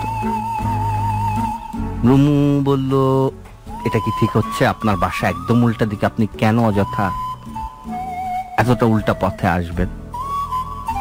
রবি হেসে বলল যে এটা আসলে উল্টা পথ কিনা আমাকে একটু বুঝতে হবে, আমার কেন মনে হচ্ছে এটাই সঠিক পথ। তো এইভাবে প্রথমে ফার্ম গিয়ে, তারপর দুইজন একসঙ্গে মতিঝিল, এরপরে দেখা গেল একসঙ্গে গুলিস্তান। একটা সময় রবির এটাই রুটিন হয়ে গেল যে রবি রুমুকে নিয়ে একদম যাত্রাবাড়ি পৌঁছে দিয়ে তারপর যানজটের ধাক্কাটা একটু কমে আসলে রবি তার মিরপুরের মেসবাড়িতে ফিরে। এইভাবেই চলছিল। মাঝে মাঝে তারা ফার্ম গেটে নেমে যে স্টার আছে না, স্টারে বসে চা খায়। মাঝে মাঝে চা খেতে গিয়ে তাদের আঙুলে ঠোকাঠুকি লেগে যায়। মাঝে মাঝে তারা কোনো কথা না বলে দুজনের দিকে অকারণে তাকিয়ে থাকে। মাঝে মাঝে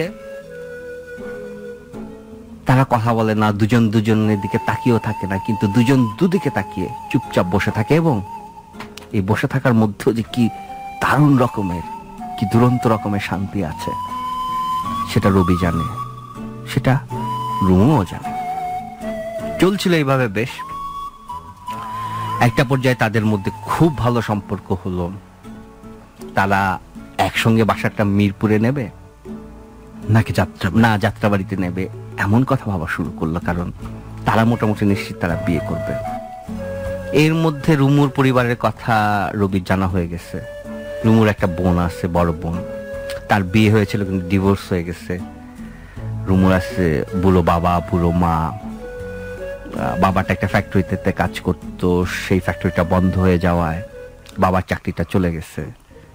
এখন শুধু রুমুর ঘাড়েই পুরো সংসারের দায়িত্ব।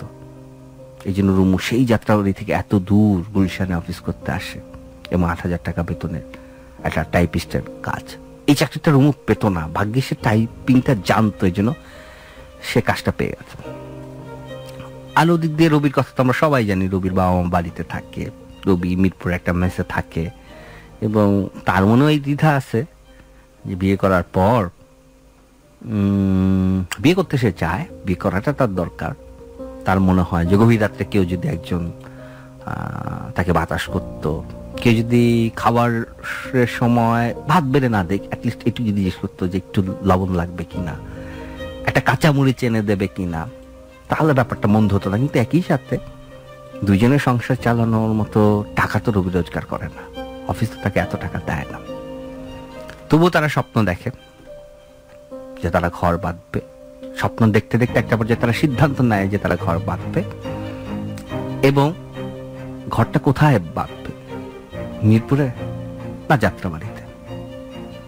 রুমুর ইচ্ছা হচ্ছে মিরপুরে ঘর বাঁধার, রবির 16 আনার ইচ্ছা যাত্রাবাড়িতে বাঁধার। কিন্তু রুমু সবসময় আপত্তি করে, না না না যাত্রাবাড়িতে তুমি বাসা নিও না, কারণ লোকে তখন বলবে বিয়ে করার পর তুমি একদম শ্বশুর বাড়ির লোক হয়ে গেছো, ঘর জামাই হয়ে গেছো, এই জন্য তুমি যাত্রাবাড়ি চলে আসো। দরকার নেই বাবা, আমি কষ্ট করে মিরপুরেই থাকবো, শুক্রবার ছুটি থাকে, ওই দিন গিয়ে বাবা মাকে দেখিয়ে আসবো। এরকম একটা স্টেজে আস্তে আস্তে 2015 শুরু হয়ে শেষ হয়ে গেল, 2016 শুরু হবে। নতুন বছর মানে নতুন ইনক্রিমেন্ট। অফিসে একটা ইনক্রিমেন্টের তালিকা বের হয়েছে, সেই ইনক্রিমেন্টের তালিকায় সাইন করেছে রবি। সেই ইনক্রিমেন্টটা অফিসে সবার হাতে, ইনক্রিমেন্ট কে কত কার কত বেতন বাড়ছে সেই লিস্টটা সবার হাতে ধরিয়ে দেওয়া হয়েছে। প্রত্যেকটা এমপ্লয়ির একটু হলো বেতন বেড়েছে, মানে কারো যদি মানে যেমন পিয়ন অফিসে তার 200 টাকা বেতন বেড়েছে, কারো 2000 টাকা বেতন বেড়েছে, রবির বেড়েছে 5000 টাকা। কিন্তু অবাক ব্যাপার হচ্ছে জাস্ট একজনের বেতন বাড়েনি, সেটা হচ্ছে রুমু। রুমু যখন চিঠিটা হাতে পেল, সে গুনে গুনে দেখলো ঠিক কাটায় কাটায় 21 জনের নাম লেখা, এবং একটা নাম মিসিং, সেটা হচ্ছে তার নিজের নাম। এবং চিঠিটার নিচে রবির সাইন, আর কারো সাইন নাই, যে সবার বেতন বাড়ানো হয়েছে পারফরমেন্সের ভিত্তিতে। তখন রুমুর 2 চোখ ফেটে পানি আসলো। তার কাছে মনে হলো আমার পারফরমেন্স কি এত খারাপ যে যেখানে অফিসের পিয়নটা 200 টাকা বাড়লো, অথচ আমার বেতন বাড়লো না। চিঠিটা নিয়ে সে ধুমধাম করে রবির টেবিলে গেল, গিয়ে চিঠিটা রেখে বলল, এর মানে কি? একটু চড়া গলায় রুমু বলল। রবি থতমত খেয়ে গেল, আশেপাশে তাকাচ্ছে, যে তখন দেখে যে আশেপাশে লোকজন তাকায় দিচ্ছে, কারণ তারা অনেকদিন ধরে ব্যাপারটা খেয়াল করতেছে। তাদের মধ্যে যেটা নিয়ে কানাঘুষা বা হাসাহাসি হচ্ছে না তা কিন্তু নয়, তারা ব্যাপক হাসাহাসি করে, কানাঘুষা করে, যে শেষ বেশ একজন কেরানি এসে একজন টাইপিস্টের প্রেমে পড়ে গেছে। কি হচ্ছে দেশে মশাই, দেশ তো পুরো রসাতলে গেল, দেশ তো পুরো গুল্লায় গেল, কোথাকার কোন এক মেয়ে আর সেও কোথাকার কোন লাশ সাহেব, তারা প্রেম করে বেড়াচ্ছে। বেঁচে বেঁচে মেয়েটার কাজ সে কমাই দিচ্ছে। আগে রবি সাহেব লম্বা লম্বা চিঠি লিখতো, অফিসিয়াল চিঠি, এখন সে সংক্ষেপে লেখে যাতে মেয়েটার কষ্ট না হয়, এরকম নানান কথা। তো তারা অনেক সতর্ক ছিল রবি আর রুমু, যাতে অফিসে কেউ টের না পায় তাদের এই সম্পর্কটা আছে। কিন্তু তারপর অনেকে টের পেয়ে গেছিল। তারপর আজকের এই ঘটনা, রুমু এসে রবি টেবিলে চিৎকার করতে যে আমার বেতনটা কেন বাড়েনি, আমার পারফরমেন্স কি এত খারাপ? তখন রবি আশেপাশে তাকিয়ে ফিসফিস করে বললো যে প্লিজ গলা নামাও, এটা আমার কোনো সিদ্ধান্ত না, এটা ম্যানেজমেন্টের সিদ্ধান্ত। রুমুর টেবিলে চাপড় মেরে বললো, কিসের ম্যানেজমেন্টের সিদ্ধান্ত? এর সঙ্গে তুমি জড়িত আছো। রবি বাবুকে, আমি জড়িত আছি মানে? তাহলে আমার বেতন কেন বাড়লো না? তুমি থাকতে, তুমি না মালিকের পরিচিত? তখন রবি বলল, আরে বোকা মেয়ে, তোমার চাকরি তো এখনো পার্মানেন্ট হয়নি। এখানে যারা পার্মানেন্ট শুধু তাদের বেতন বেড়েছে, 21 জন এখানে পার্মানেন্ট, তাদের বেতন বেড়েছে। তোমার তো এখনো 8-9 মাস, 1 বছর না হলে তুমি পার্মানেন্ট হবা না, এই জন্য তোমার বেতন বাড়েনি। কারণ না, এটা আমি মানবো না, এটা আমি কোনোভাবেই মানবো না। সবার বেতন বাড়লো, আমি পার্মানেন্ট, আমার আরো 2 মাস 3 মাস লাগবে পার্মানেন্ট, এই জন্য আমার বেতন বাড়বে না বলে চিঠি নিয়ে এসে গজগজ করে নিজের টেবিলে চলে আসলো। ভাঙানি দেওয়ার তো লোকের অভাব থাকে না। অফিসে আরেকটা রাজীব ছিল, ওই বুড়ো টাইপিস্টের মতো।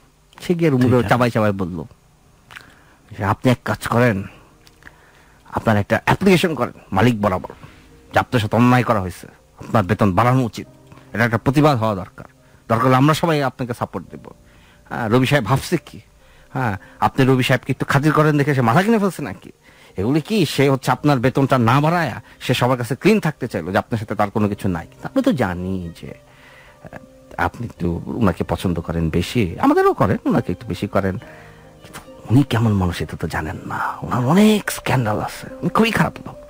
এগুলি শুনে রুমু আরো সহিত আরো 2-1 জন এসে, তাদেরও নাম লাজি, এসে রুমুকে খোঁচালো।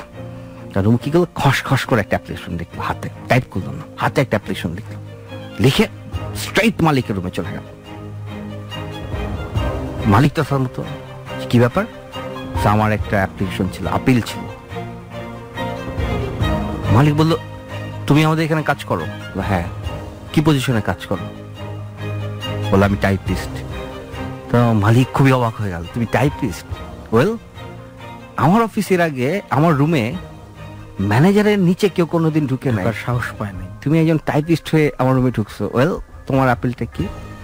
রুমু তখন শক্ত গলায় বলল, আমার রিকোয়েস্টটা এই চিঠিতে লেখা আছে, সময় করে পড়ে নেবে। বলে চিঠিটা রেখে সে টেবিলে চলে আসলো। টেবিলে সে বসার পরই তার রাগটা পড়ে গেল, কারণ ওই চিঠিতে রবির বিরুদ্ধে লেখা ছিল। আমি সন্দেহ করিতেছি যে আমার ম্যানেজার রবি আপনাকে ঠিক মতো ইনফর্ম না করার কারণে আমার বেতনটি বাড়ানো হয়নি। অফিসে সবাই তো ব্যাপক মজা, এইবার দেখা যাক কি হয়। কিন্তু রুমু তার চেয়ারে এসে বসার সাথে সাথে তার রাগটা পড়ে গেল, তার অসম্ভব কান্না আসলো, অনুশোচনা হলো যে আমি রাগের মাথায় এ কি করলাম, এ কি করলাম, আমি রাগের মাথায় এ কি করলাম। সে কাঁদতে কাঁদতে রবির টেবিলে গেল, গিয়ে বললো আমি অফিস করব না। রবি তো ততক্ষণে খুব গম্ভীর হয়ে গেছে, পুরো একটা অফিসে নাটক চলতেছে। রবি খুব চিবিচে বল, ঠিক আছে চলে যান বাসায়। তখন বললো না, তুমিও চলো। তখন রবি ফিস ফিস করে বললো, অফিসের মধ্যে দেখলে কি হচ্ছে, অনেক তো নাটক করলা, হয় সিটে গিয়ে বসো, নাই তো বাসায় চলে যাও। রুমু গটগট করে অফিস থেকে বেরিয়ে গেল। রবি একদম গুনে গুনে 6টা পর্যন্ত অফিস করে তার মন টন খুব খারাপ হয়ে গেছে যে একটা মেয়ে কেন এটুকু বুঝবে না। এবং সত্যি কথা কি, রবি রুমুর জন্য রিকোয়েস্ট করছিল মালিককে যে আমাদের একজন এমপ্লয়ি বাদ আছে যিনি পার্মানেন্ট না, কিন্তু তার বেতনটা আপনি বাড়ান। তখন মালিক নামটা দেখে হেসে দিছিল যে লেডি, ও এই জন্য তোমার এত উৎসাহ।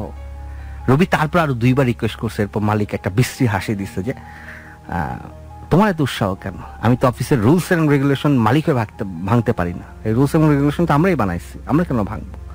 রুমু তো সেই কথা জানে না যে রুমুর জন্য সে রিকোয়েস্ট করতে গিয়ে, লবিং করতে গিয়ে সে নিজে ধমক খাইছে, তার দিকে এমডি বাঁকা চোখে তাকাইছে, অথচ সেই রুমুই আজকে তাকে ভুল বুঝলো এবং তার বিরুদ্ধে এমডির কাছে বিচার দিল। হায় রে বোকামে। তো রবি খুব মন টন খারাপ করে সন্ধ্যা 6টার দিকে অফিস থেকে বেরিয়ে বাস স্টপে এসে গুলশান 1 নম্বর চক্করে এসে দেখে ঠিক যে বার্গারের দোকানের সামনে তারা দেখা করতো, ওই দোকানের সামনে একাকী রুমু দাঁড়িয়ে আছে। রুমু বাসায় যায়নি। রবি অবাক হয়ে গেল, তুমি বাসায় যাওনি? বললো না, আমি 3 ঘন্টা রাস্তায় দাঁড়িয়েছিলাম, তোমার সাথে আমার কথা আছে। রবি বললো বলো। তখন রুমু রাস্তার মধ্যে সব লোকের সামনে হাওমা করে কেটে দিল যে রবি আমার অনেক বড় ভুল হয়েছে, আমি তোমার সাথে খুব অন্যায় করছি, আমার রাগ একদম গলে পানি হয়ে গেছে। বিশ্বাস করে আমার ছোটবেলা থেকে অনেক বেশি রাগ, অনেক বেশি রাগ। এই রাগের জন্য আমি অনেক ভুগছি। আমার যখন রাগ উঠে আমার কোনো কিছু খেয়াল থাকে না, আমার ঘাড়ের রোগ ভীষণ তেরা, আমার এই কাজটা করা ঠিক হয় নাই, তোমার সাথে গিয়ে ঝগড়া করা, তারপর এই চিঠিটা লেখা। তো রবি হাসতে, কি লিখছো? যাক ভালোই হবে, খুব ভালো হয় যদি বস আমার চাকরি খেয়ে আমার জায়গায় তোমাকে বসায়, তাহলে তো ভালোই হলো, বিয়ের পর তোমার বসে বসে তোমার রোজগার খাবো। রুমু হাওয়া করে কাঁদতে কাঁদতে বললো যে না রবি, তুই এত লাইটলি ব্যাপারটা দিতে পারো না, এত রাগ রবি আমার ভালো না, এত রাগ ভালো না, তুমি আমাকে ক্ষমা করো, তুই আমাকে ক্ষমা করো। তারপর সেদিনের সন্ধ্যাটা ছিল পৃথিবীর সবচেয়ে সুন্দর সন্ধ্যা। রবি আর রুমু তাদের বাস ছিল, তারপর তারা রিক্সায় করে দুলে দুলে গুলশান থেকে ফার্মগেট গেল। পুরোটা রাস্তা রুমু রবির হাত ধরেছিল। ফার্মগেট থেকে রুমু বললো যে আরেকটা রিক্সা নেওয়া যায় কিনা, যেটা মতিঝিল যাবে। আরেকটা রিক্সা নিয়ে তারা মতিঝিলে আসলো। মতিঝিল থেকে ভেতর দিক থেকে আরেকটা রিক্সা নিয়ে তারা সায়দাবাদ যাত্রাবাড়ি গেল। পুরোটা সময় রুমু শক্ত করে রবির হাত ধরে রাখলো আর রবিকে শুধু একটা কথা বললো, আমাকে কোনোদিন ভুল বুঝো না, আমাকে কোনোদিন ভুল বুঝো না, এবং আমাকে সবসময় তুমি ক্ষমা করে দিও। আমি অনেক ভুল করবো, কিন্তু আমাকে তুমি ক্ষমা করে দিও। সেই সন্ধ্যাটা, সেই রাতটা ছিল রবির জীবনের শ্রেষ্ঠ রাত। এত ভালোবাসা সে কখনো পায়নি, এত আকুলতা, এত মনোযোগ, এতখানি কোনো মেয়ের মন নিংড়ানো আকুতি না। রবি তার এত এক পেশে জীবনে, এত কষ্টের জীবনে, এত ক্যারানি মার্কার জীবনে এত মেপে মেপে দিন চলার জীবনে কখনো সে পায়নি। যাই হোক, সে রাত্রে রবি খুব শান্তিতে ঘুমালো, চোখের জলে ভিজতে ভিজতে সে রাত্রে রুমও শান্তিতে ঘুমালো। পরদিন আবার তার অফিসে গেল। পরদিন অফিসে যাওয়ার পর যেন কিছুই হয়নি এমন ভাবে রুমু অফিস করছে, যেন কিছুই হয়নি এমন ভাবে রবি অফিস করছে। হঠাৎ দুপুরবেলায় পিয়ন এসে রুমুকে বলল, এমডি স্যার আপনাকে ডাকে। সারা অফিস চমকে উঠল। তাহলে কি এবার রুমুর চাকরি যাবে, নাকি রুমুর চিঠি কারণে রবির চাকরি যাবে? সারা অফিস সামনে কাঁপতে কাঁপতে রুমু এমডি রুমে ঢুকলো। সারা অফিস তীব্র আগ্রহ নিয়ে অপেক্ষা করছে কখন রুমু বের হবে, কখন তার মুখ থেকে শোনা যাবে কি হচ্ছে না হচ্ছে। সারা অফিস জুড়ে গুনগুন ফিসফিস। সবচেয়ে বেশি আতঙ্কে না, খুব চিন্তায় আছে রবি। কারণ রুমু ঢুকেছে তো ঢুকেছে, 10 মিনিট পার হয়ে গেছে, আরো 10 মিনিট পার হলো, আরো আধা ঘন্টা পার হলো, আরো 10 মিনিট চলে গেল।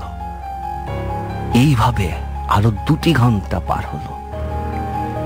3 ঘন্টার মধ্যে রবি অনেকবার বাথরুমে গিয়েছে, অনেকবার উঠে গিয়ে পানি খেয়েছে, অনেকবার বারান্দায় দাঁড়িয়ে সিগারেট ধরিয়েছে। রুমু এমডি রুম থেকে বেরোচ্ছে না। 3 ঘন্টা পর রুমু এমডি রুম থেকে বেরোলো। তার মুখে এক ধরনের অন্য রকমের দীপ্তি, এক অন্য রুমু।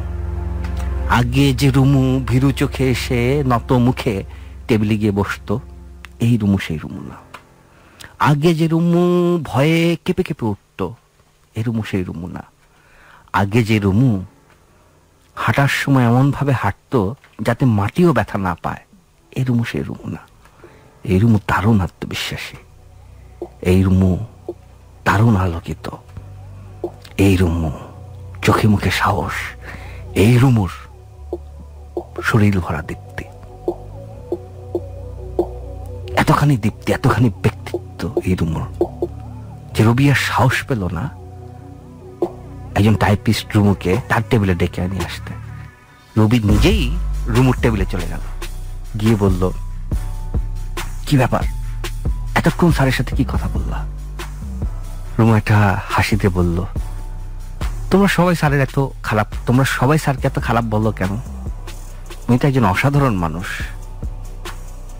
রাখো তোমার অসাধারণ, কি কথা হলো বলো। কিছুই কথা হয়নি।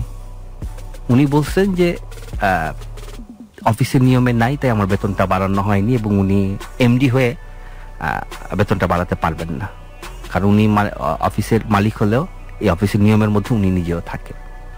রবি বাবাকে বল, এইটুক কথা বলতে তোমাদের 3 ঘন্টা লাগলো?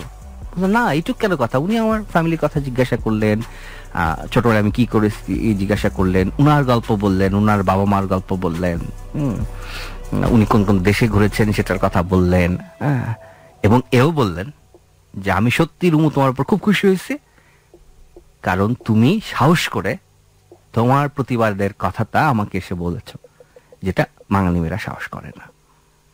বাঙালি মেয়েরা কেন, বাঙালি ছেলেরাও সাহস করে না। উনি না অসম্ভব ভালো একজন মানুষ।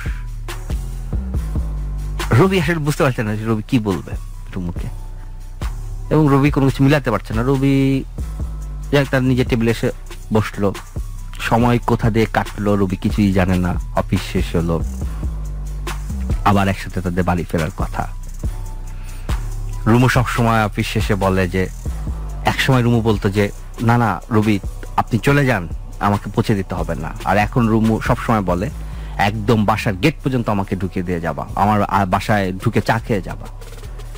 সেই রুমু আজকে রিক্সায় উঠে ফার্ম গেট আসার পর রবিকে বলল যে প্রতিদিন তোমার এরকম কষ্ট করার দরকার নেই, আজকে তো রাস্তায় যথেষ্ট মানুষ আছে, দিনের আলো এখন, তুমি বাসায় চলে যাও।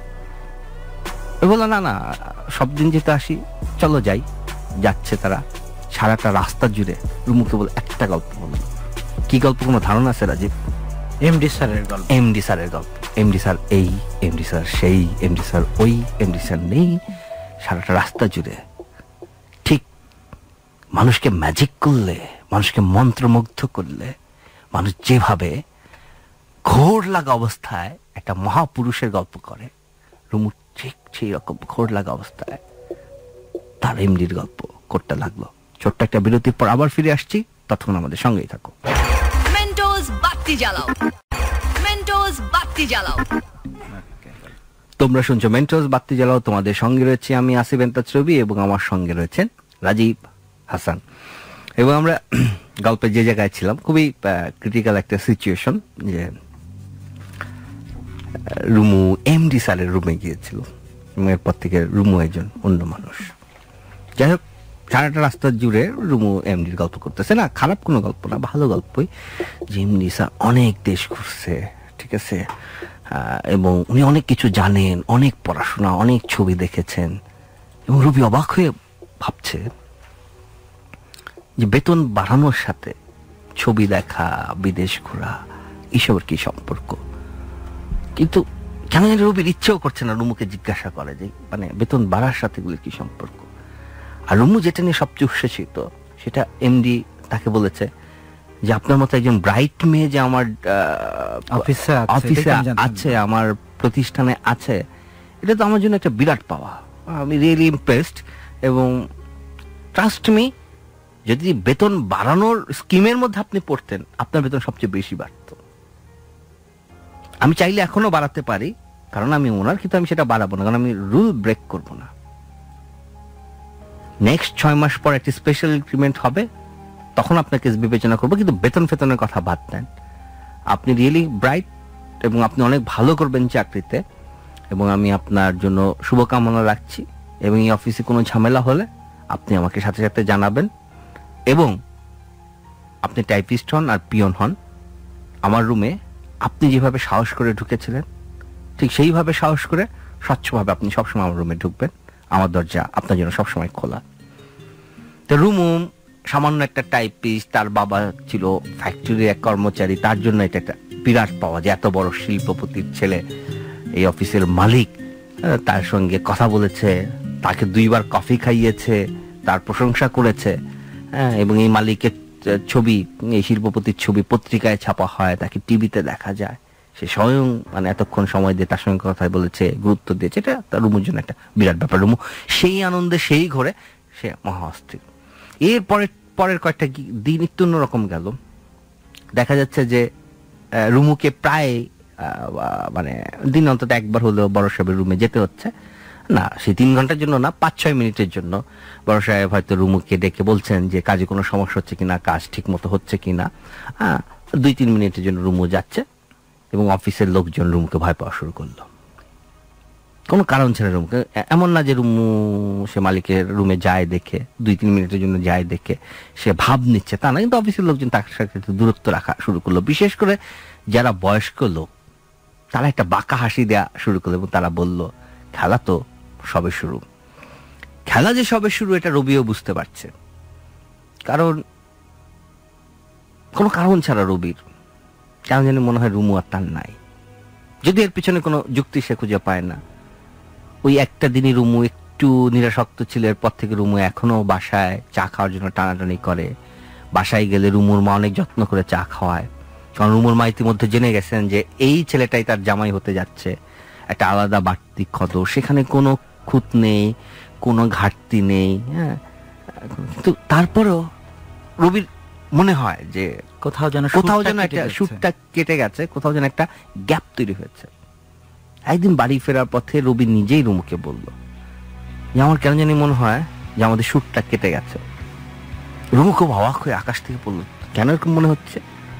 রবি বললো আমি জানি না কেন মনে হচ্ছে। রুমু অনেক চাপাচাপি করলো, তারপর রবি এক সময় বললো যে দেখো, এই যে তুমি যে প্রায় এমডি স্যারের রুমে যাও, এটা না আমার ভাল লাগে না। তখন রুমু খুব খেপে গেল, তুমি আসলে একটা ছোট লোক, তুমি আসলে একটা মাছি মারা কেরানি। যে লোকটা আজ অব্দি কোনোদিন আমাকে কোনো ধরনের অশ্লীল ইঙ্গিত করেন নাই, যার তাকানোর মধ্যে কোনো সমস্যা নাই, যার কথা বলার মধ্যে কোনো সমস্যা নাই, যিনি শুধুমাত্র আমার সাহসকে অ্যাপ্রিসিয়েট করে এবং আমার ট্যালেন্টকে, হিডেন ট্যালেন্ট যেটা উনি দেখতে পাচ্ছেন, সেটাকে অ্যাপ্রিসিয়েট করে মাঝে মাঝে ডেকে জিজ্ঞাসা করেন কাজ কেমন চলছে। এটাই তোমরা পুরুষ মানুষ এমন, তোমাদের এটাই এত বেশি পোড়াচ্ছে। এত বেশি জেলাসিতে রাখছে? তখন রবি নিজেকে সান্ত্বনা দেয় যে হ্যাঁ, পুরুষদের মন ভরা অনেক জেলাসি থাকে, তারা যাই হোক তারা তাদের প্রিয় মানুষকে অন্য কারোর সাথে ইন্টারাক্ট করা দেখতে পছন্দ করে না। অবশ্যই এই একই কথা মেয়েদের বেলা আরো বেশি সত্যি। ছেলেরা যাই হোক একটু মানতে পারে, মেয়েরা তো একদমই পারে না। যাই হোক, গল্পের সেটা প্রসঙ্গ না। তো কয়েকদিন পর হঠাৎ করে দেখা গেল যে অফিসে নতুন চেয়ার টেবিল আসছে এবং আলাদা একটা রুম তৈরি করা হচ্ছে, ছোট্ট একটা রুম, একটা কিউবিকলের মতো করে আলাদা রুম তৈরি করা হচ্ছে। তো কি ব্যাপার রুবির কি ব্যাপার? তখন অফিসের স্টাফরা জানালো, অ্যাডমিনের লোকজন জানালো যে এমডি সাহেব বলে দিছে যে এতগুলো পুরুষের মধ্যে একটা মেয়ে একা একা বসে টাইপ করে, আর ছেলেরা সব তার দিকে হা করে তাকায় থাকে। তারও তো প্রাইভেসি দরকার। তার তো কাজের ক্ষতি হচ্ছে, অফিস তো লস হচ্ছে। অফিসের উচিত হচ্ছে যে অফিসে যাতে লস না হয় এরকম ব্যাপারে স্টেপ নেওয়া। অফিস স্টেপ নিয়েছে, যেহেতু সেই মেয়েটা কাজ করে একা, তার একটা প্রাইভেসি দরকার আছে। প্রাইভেসি পেলে তার কাজের এফিসিয়েন্সি বাড়বে এবং সে কাজ ভালো করবে। এই জন্য তাকে আলাদা একটা ঘেরাটপের ব্যবস্থা করা হয়েছে। দিস নট আলাদা চেম্বার, আলাদা রুম, এটা একটা ঘেরাটপের ব্যবস্থা। আর যেহেতু আলাদা ঘেরাটপ দেয়াই হচ্ছে, জন্য নতুন করে চেয়ার টেবিল কেনা হয়েছে মেটার জন্য। আর যেহেতু নতুন চেয়ার টেবিল কেনাই হচ্ছে, সেই জন্য একটু ভালো দেখে চেয়ার টেবিল কেনা হয়েছে। সবাই যেখানে কাঠের চেয়ারে বসে অফিস করে, রুমের জন্য সেখানে বসে লেদারের চেয়ার ঠিক করা হয়েছে, দামি একটা টেবিল, যেটা সত্যি কথা বলতে কি যেটা রবির টেবিলেও নাই। সেরকম ফার্নিচার দিয়ে রুম সাজিয়ে রুমও সেখানে বসে। এবং অফিসের লোকদেরকে বলে দেওয়া হলো যে কারো যদি কোনো চিঠি টাইপ করার বিষয় থাকে তাহলে সে সরাসরি রুমুর টেবিলে যেতে পারবে না। সে অফিসের পিয়নকে দেবে চিঠিটা, পিয়ন রুমুকে দেবে, রুমু টাইপ করে সে পিয়নকে দেবে, পিয়ন এসে আবার তাদের। রুমু আস্তে ধীরে একটা অন্য লেভেলে চলে গেল। আগে অফিসের বস রুমুকে ডেকে পাঠাতেন, এখন রুমুকে কেউ ডাকে না, রুমু নিজেই অফিসের বসের রুমে চলে যায়। এবং 6টার দিকে রুমু আর এখন বের হয় না, তার বেরোতে আরেকটু দেরি হয়। কোনোদিন 6:30, কোনোদিন 6:30 বাজে। এবং যখন সে বসের রুমে যায়, কিছুক্ষণ পর পিয়ন এসে বাইরে থেকে টাইপরাইটারটা, মানে রুমুর টেবিল থেকে টাইপরাইটারটা নিয়ে বসের রুমে ঢুকে পড়ে, দিয়ে আসে। মানে অফিসের লোকজন কি ব্যাপার, তখন রুমু জানালো অফিসের লোকজন, মানে কেউ জানতে চায় না, রুমু নিজেই জানালো যে না, অফিসের ওই শেষে বসের কিছু পার্সোনাল কাজ থাকে, কনফিডেন্সিয়াল কিছু কাজ থাকে, ওই চিঠিগুলো উনি অফিসিয়ালি টাইপ করাতে চান না, পার্সোনালি ডিক্টেট করেন, এই জন্য আমি ওনার সামনে বসে বসে টাইপ করি। তো অফিসের লোকজন আছে, এটা তো হতেই পারে, তার পার্সোনাল কাজ থাকতেই পারে। সে টাইপিস্টকে ডেকে নিয়ে যায়, টাইপিস্ট তার টাইপরাইটার নিয়ে তার রুমে যায়। একটা পর্যায়ে দেখা গেল, সেটা তো অফিস সময়ের পর, একটা পর্যায়ে দেখা গেল যে রুমও তার নিজের টেবিলে থাকেই না, তাকে প্রায় তার বস ডেকে পাঠাচ্ছে তার টাইপিং মেশিন সহ, রুম বসে বসে বসে রুমে কাজ করতেছে। এবং দুপুরবেলায় সেই রুমে দুজনের জন্য খাবার ঢুকে, বিকালে দুজনের জন্য কফি ঢুকে। ভেতর থেকে রবি হয়তো বা ভুল শোনে, কিন্তু ভেতর থেকে মাঝে মাঝে বেশ হাসাহাসি শব্দ পাওয়া যায়, যেটা কোনো রকমে টাইপিং এর শব্দ না। এবং রুমু 6:30 না, 7টায় না, 8টায় বের হয়। রুমু জামা কাপড় বদলে গেছে। রুমু আগে যে বেলকুচির সুতি শাড়ি পরতো সেটা সে পরে না, তাকে প্রায় জামদানি শাড়ি, হাল ফ্যাশনের সালোয়ার কামিজ এগুলো পরে আসতে দেখা যায়। তার চাহনি, কথা বলার মধ্যে সবকিছু পরিবর্তন এসেছে। আর রুমুকে বাসে করে কষ্ট করে সায়দাবাদ যেতে হয় না। অফিসের বসের যে গাড়িটা, সেটা রুমুকে প্রায় তাদের বাসায় পৌঁছে দেয়। রবি তারপর রাস্তায় দাঁড়িয়ে থাকে। তখন আকাশ ঘিরে বৃষ্টি নামে, আকাশ ঘিরে বৃষ্টি নামে, সেই ববি রায়ের গানটার মধ্যে আকাশ ঘিরে বৃষ্টি নামে। রবি বাইরে দাঁড়িয়ে সিগারেট খায়। রবি জানে যে এই রুমুকে সে চিরদিনের জন্য হারিয়েছে। আজকে একটা প্রতিষ্ঠানের যে মালিক, তিনি রুমুর বন্ধু শ্রেণীর। কে জানে, হয়তোবা তার সাথে রুমুর পরিণয়ও হয়ে গিয়েছে, প্রেম চলছে। মালিক হলেও তিনি ইয়াং, অবিবাহিত। রুমুর মতো একটা মেয়েকে তিনি তো পছন্দ করতেই পারে, কাজেই এ সম্পর্ক আর ফেরান না। আর আর যে রুমু একবার সমুদ্র দেখে ফেলেছে সে তো কোনোদিন রবির মতো একটা এদো ডোবার দিকে আর কখনোই ফিরে তাকাবে না। তবু রবি মন মানে না, তবু রবির প্রাণ ভরে না, তবু রবির শান্তি হয় না, তবু রবি রুমুর জন্য অপেক্ষা করে যায়। সেই অপেক্ষার কোনো শেষ নেই, সে অপেক্ষার কোনো শুরুও নেই, শুধু একরাশ হতাশা আছে, শুধু একরাশ হতাশা আছে। এবং একদিন রবি ঠিক করে যে সে রুমুর মুখোমুখি হবে, আর কিছু হোক না হোক সে রুমুকে জিজ্ঞাসা করবে কেন রবিকে এতখানি কষ্ট দিল, সে কেন দিল, রুমুর কি অধিকার আছে এই কষ্টটা দেবার জন্য। কিন্তু হায়, রুমুকে কি চাইলেই এত সহজে পাওয়া যায়? রুমু তো দারুণ ব্যস্ত। সবার আগে রুমু অফিসে আসে, এবং যে অফিসের মালিক তিনি মাঝে মাঝে অফিসে আসতেন, তাও তার আসার কোনো ঠিক সময় ঠিক ঠিকানা ছিল না। তাকেও খুব রেগুলার অফিস করতে দেখা যায়, এবং বলা বাহুল্য অফিসে আরেকজন টাইপিস্ট রাখা হয়েছে যে অফিসের টাইপের কাজগুলো করে। রুমুর যে সেখানে ঠিক কি কাজ কেউ ঠিক বুঝে উঠতে পারে না, কেউ ঠিক বুঝে উঠতে পারে না, কেউ ঠিক ধরতেও পারে না। তবু একদিন মরিয়া হয়ে রবি রুমুকে জিজ্ঞাসা করে, তোমাকে একটা কথা বলতে পারি? বলে, হ্যাঁ বলেন। রবি চমকে শোনে যে রুমু তাকে আপনি করে বলছে। তখন সে বলে, রুমু গেলে কি হচ্ছে? কি হচ্ছে মানে? রুমু, আমরা যা ভেবেছিলাম তা সব কি মিথ্যা? না, সব মিথ্যা না, সেটা সে সময়ের জন্য সত্যি ছিল। সত্যি নানা রূপ আছে, সত্যি কোনো স্থায়ী বিষয় না।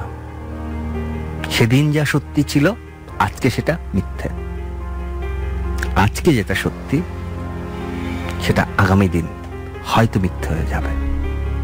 কাজেই আমাকে নিয়ে আর আপনার না ভাবাই ভালো। আপনি আপনার মতো থাকুন, আমি আমার মতো থাকি। অবসন্ন হয়ে সেদিন রবি খানিকটা আগে ভাগেই অফিসের বাইরে চলে আসে। আকাশ ঘিরে মেঘ করেছে, একটু পরেই বৃষ্টি নামবে। আকাশ ঘিরে মেঘ করেছে, একটু পরে বৃষ্টি নামবে। রবির উচিত এখনই বাড়ি ফিরে যা। রবির বাড়ি ফিরতে ইচ্ছে করে না, রবির ইচ্ছে করে সে রাস্তায় দাঁড়িয়ে থাকবে। রুমু বের হবে না, সেই রুমু তার সঙ্গে এখন কথা বলবে না, কিন্তু বসুম রুমুকে একটু দেখবে। রবি সব বুঝে যে অভাব রবির জীবনেও আছে, সেই একই অভাব, সেই একই দুঃখ, সেই একই শূন্য ভাতের থালা রুমুর জীবনে আছে।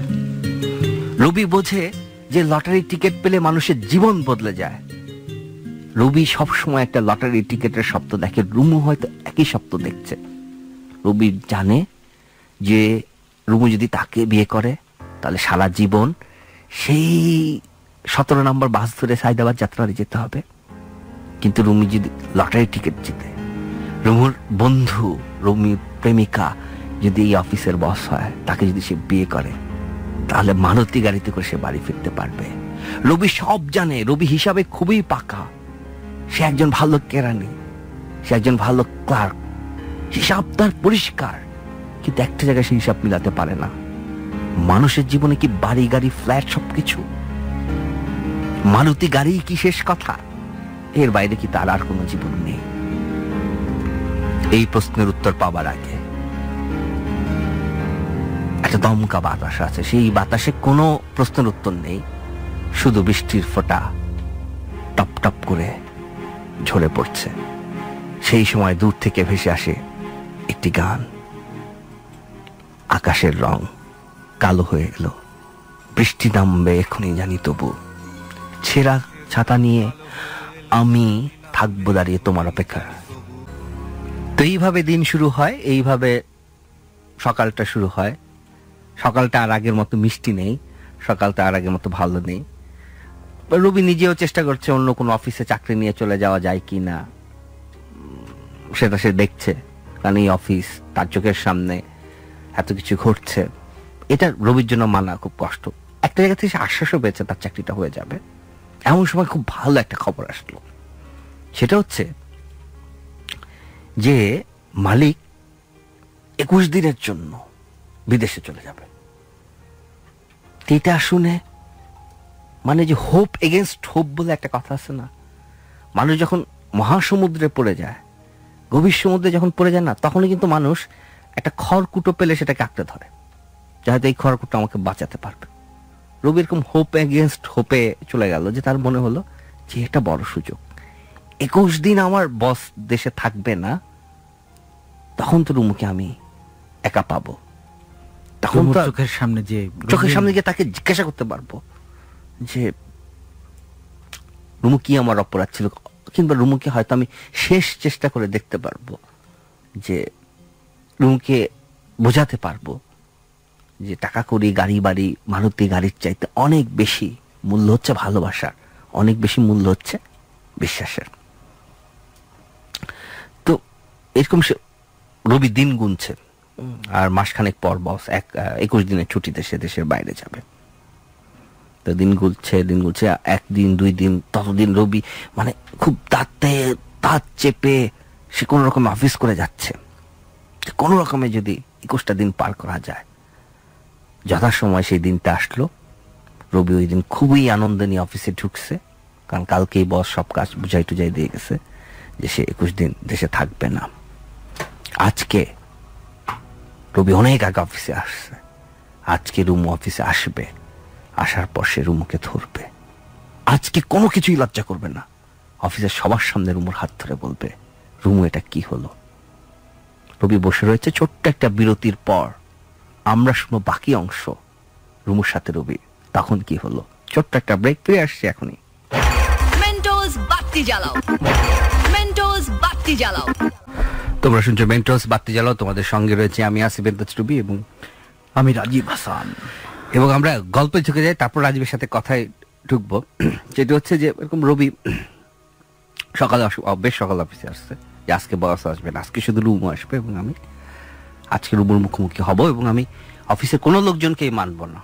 আমি ওর কাছে কিছু প্রশ্নের উত্তর জানতে চাইব, কেন সে এমন করেছে, এবং আমি আমার সর্বস্ব দিয়ে তাকে বোঝানোর চেষ্টা করব যে ভালোবাসা বড় না, ভালোবাসাই বড়, টাকা পয়সা বড় না। যাই হোক, 9টা বাজলো, তারপর ফাইনালি অফিসের লোকজন আসলো, তো রুমুর দেখা নাই। তো রবি ভাবলো যে খুব স্বাভাবিক, আজকে বস না, আজকে তো সে টাইম অফিসে আসবে না, এটাই তো স্বাভাবিক। 9টা, 9টা 1, 9টা 2, এভাবে 9:30, 10টা, 11টা, 12টার দিকে রবি অস্থির হয়ে গেল, তাহলে কি আজকে রুমু আসবে না? এটাও হইতে পারে বস নাই, সে হয়তো 2-1টা দিন রেস্ট নিতে পারে। রবি ভাবলো যাই হোক, হাতে 21টা দিন সময় আছে, আমি একটু অপেক্ষা করি, কয়েকটা দিন, হয়তো 2-3 সে আসবে না।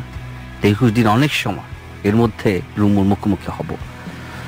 তখন হঠাৎ করে তার মাথায় আইডিয়া আসলো যে রুমুর মুখোমুখি হওয়ার কি দরকার। এখন যেহেতু বস ঢাকায় নেই, দেশের বাইরে, আমি রুমুর বাসায় চলে যাই, অফিস আমার করতে হবে না, রুমুর বাসায় চলে যাই। সেই সকালবেলায় তীব্র যানজট পেরিয়ে রবি যাত্রাবাড়ি চলে গেল। যাত্রাবাড়ি যাওয়ার পর রুমুর বাসায় গিয়ে রবি যে খবর শুনলো সেটার জন্য প্রস্তুত ছিল না।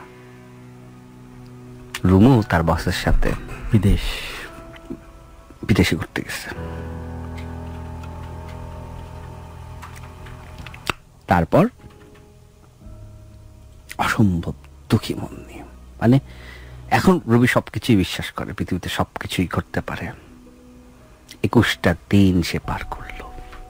2 দিন পর অফিসের লোকজনও জেনে গেল রুমু আসছে না, তার কাছ থেকে খবর বেরিয়ে গেল যে রুমুও ছুটি নিয়েছে, এবং ঠিক গুনে গুনে সে 21 দিনের ছুটি। মানুষ তো আর বোকা না, তাদের তো 2-2 4 মিলাতে বেশিক্ষণ সময় লাগে না। তারপর আরো নানান কথা, তার মধ্যে অফিসের অ্যাডমিনের একজন বলে দিল যে হ্যাঁ, কিছুদিন আগে বস রুমুর পাসপোর্ট করাতে দিয়েছিলেন,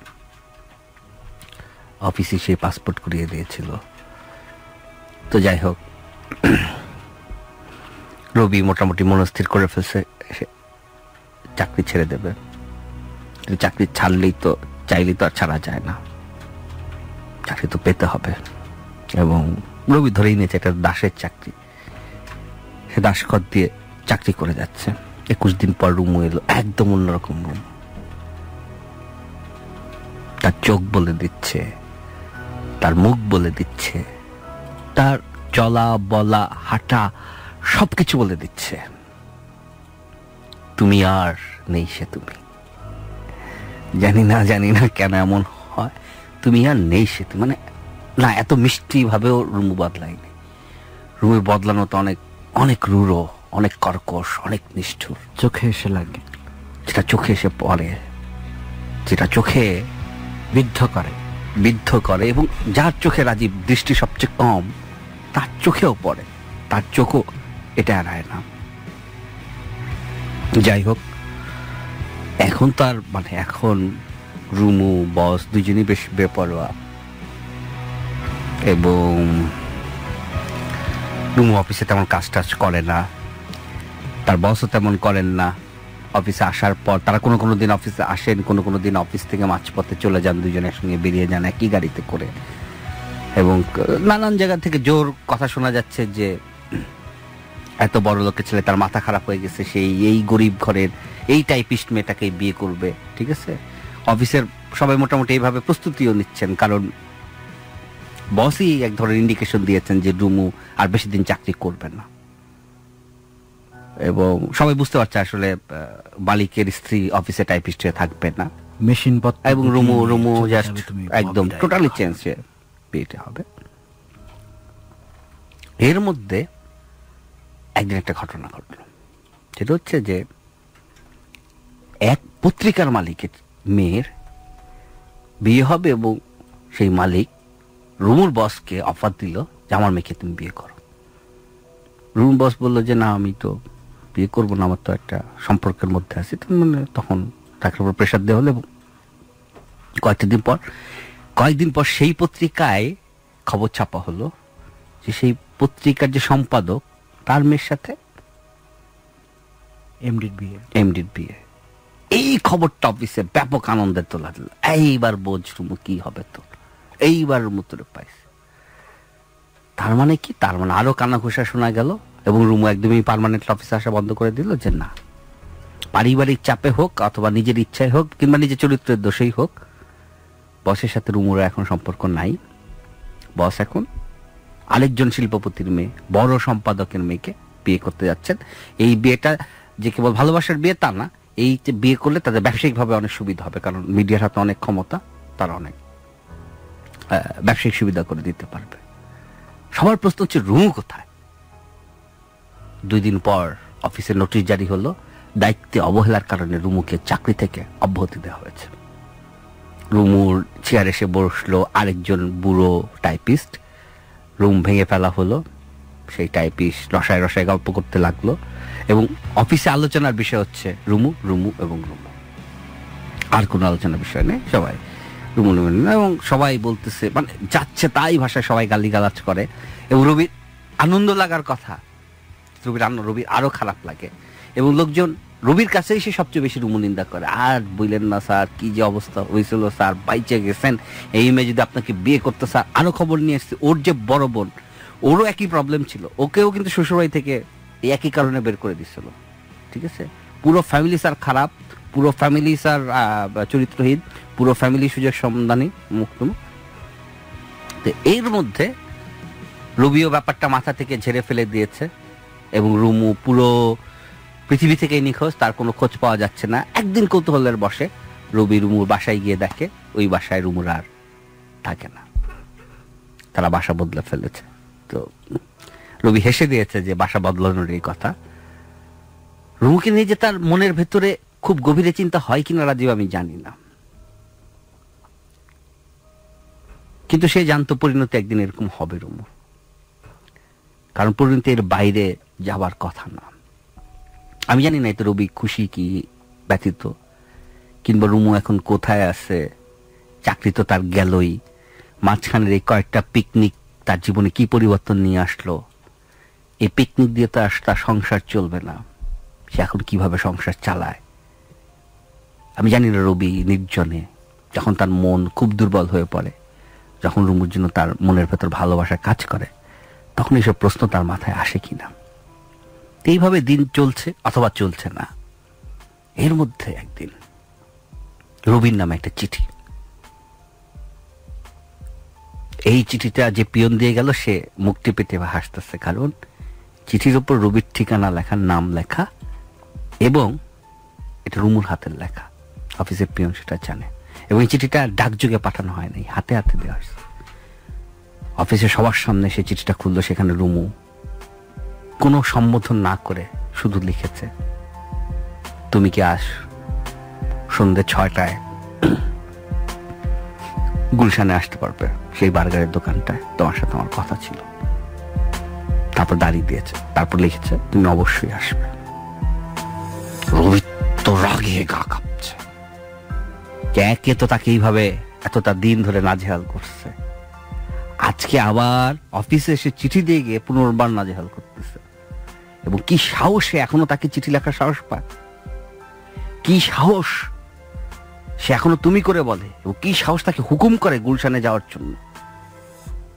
রবি চিঠি কুচি কুচি কুচি কুচি ছিঁড়ে ফেলে দিল, এবং ঠিক করলো সে মানে গুলশানে যাওয়ার তো প্রশ্নই আসে না, ওই গুলশানের বার্গারের সেই দোকানটাতে যাওয়ার তো কোনো প্রশ্নই আসে না। কিন্তু যখন সন্ধ্যা হলো, যখন 6টা বাজলো, তখন রবি নিজেকে আবিষ্কার করলো সেই গুলশানের বার্গারের দোকানের সামনে।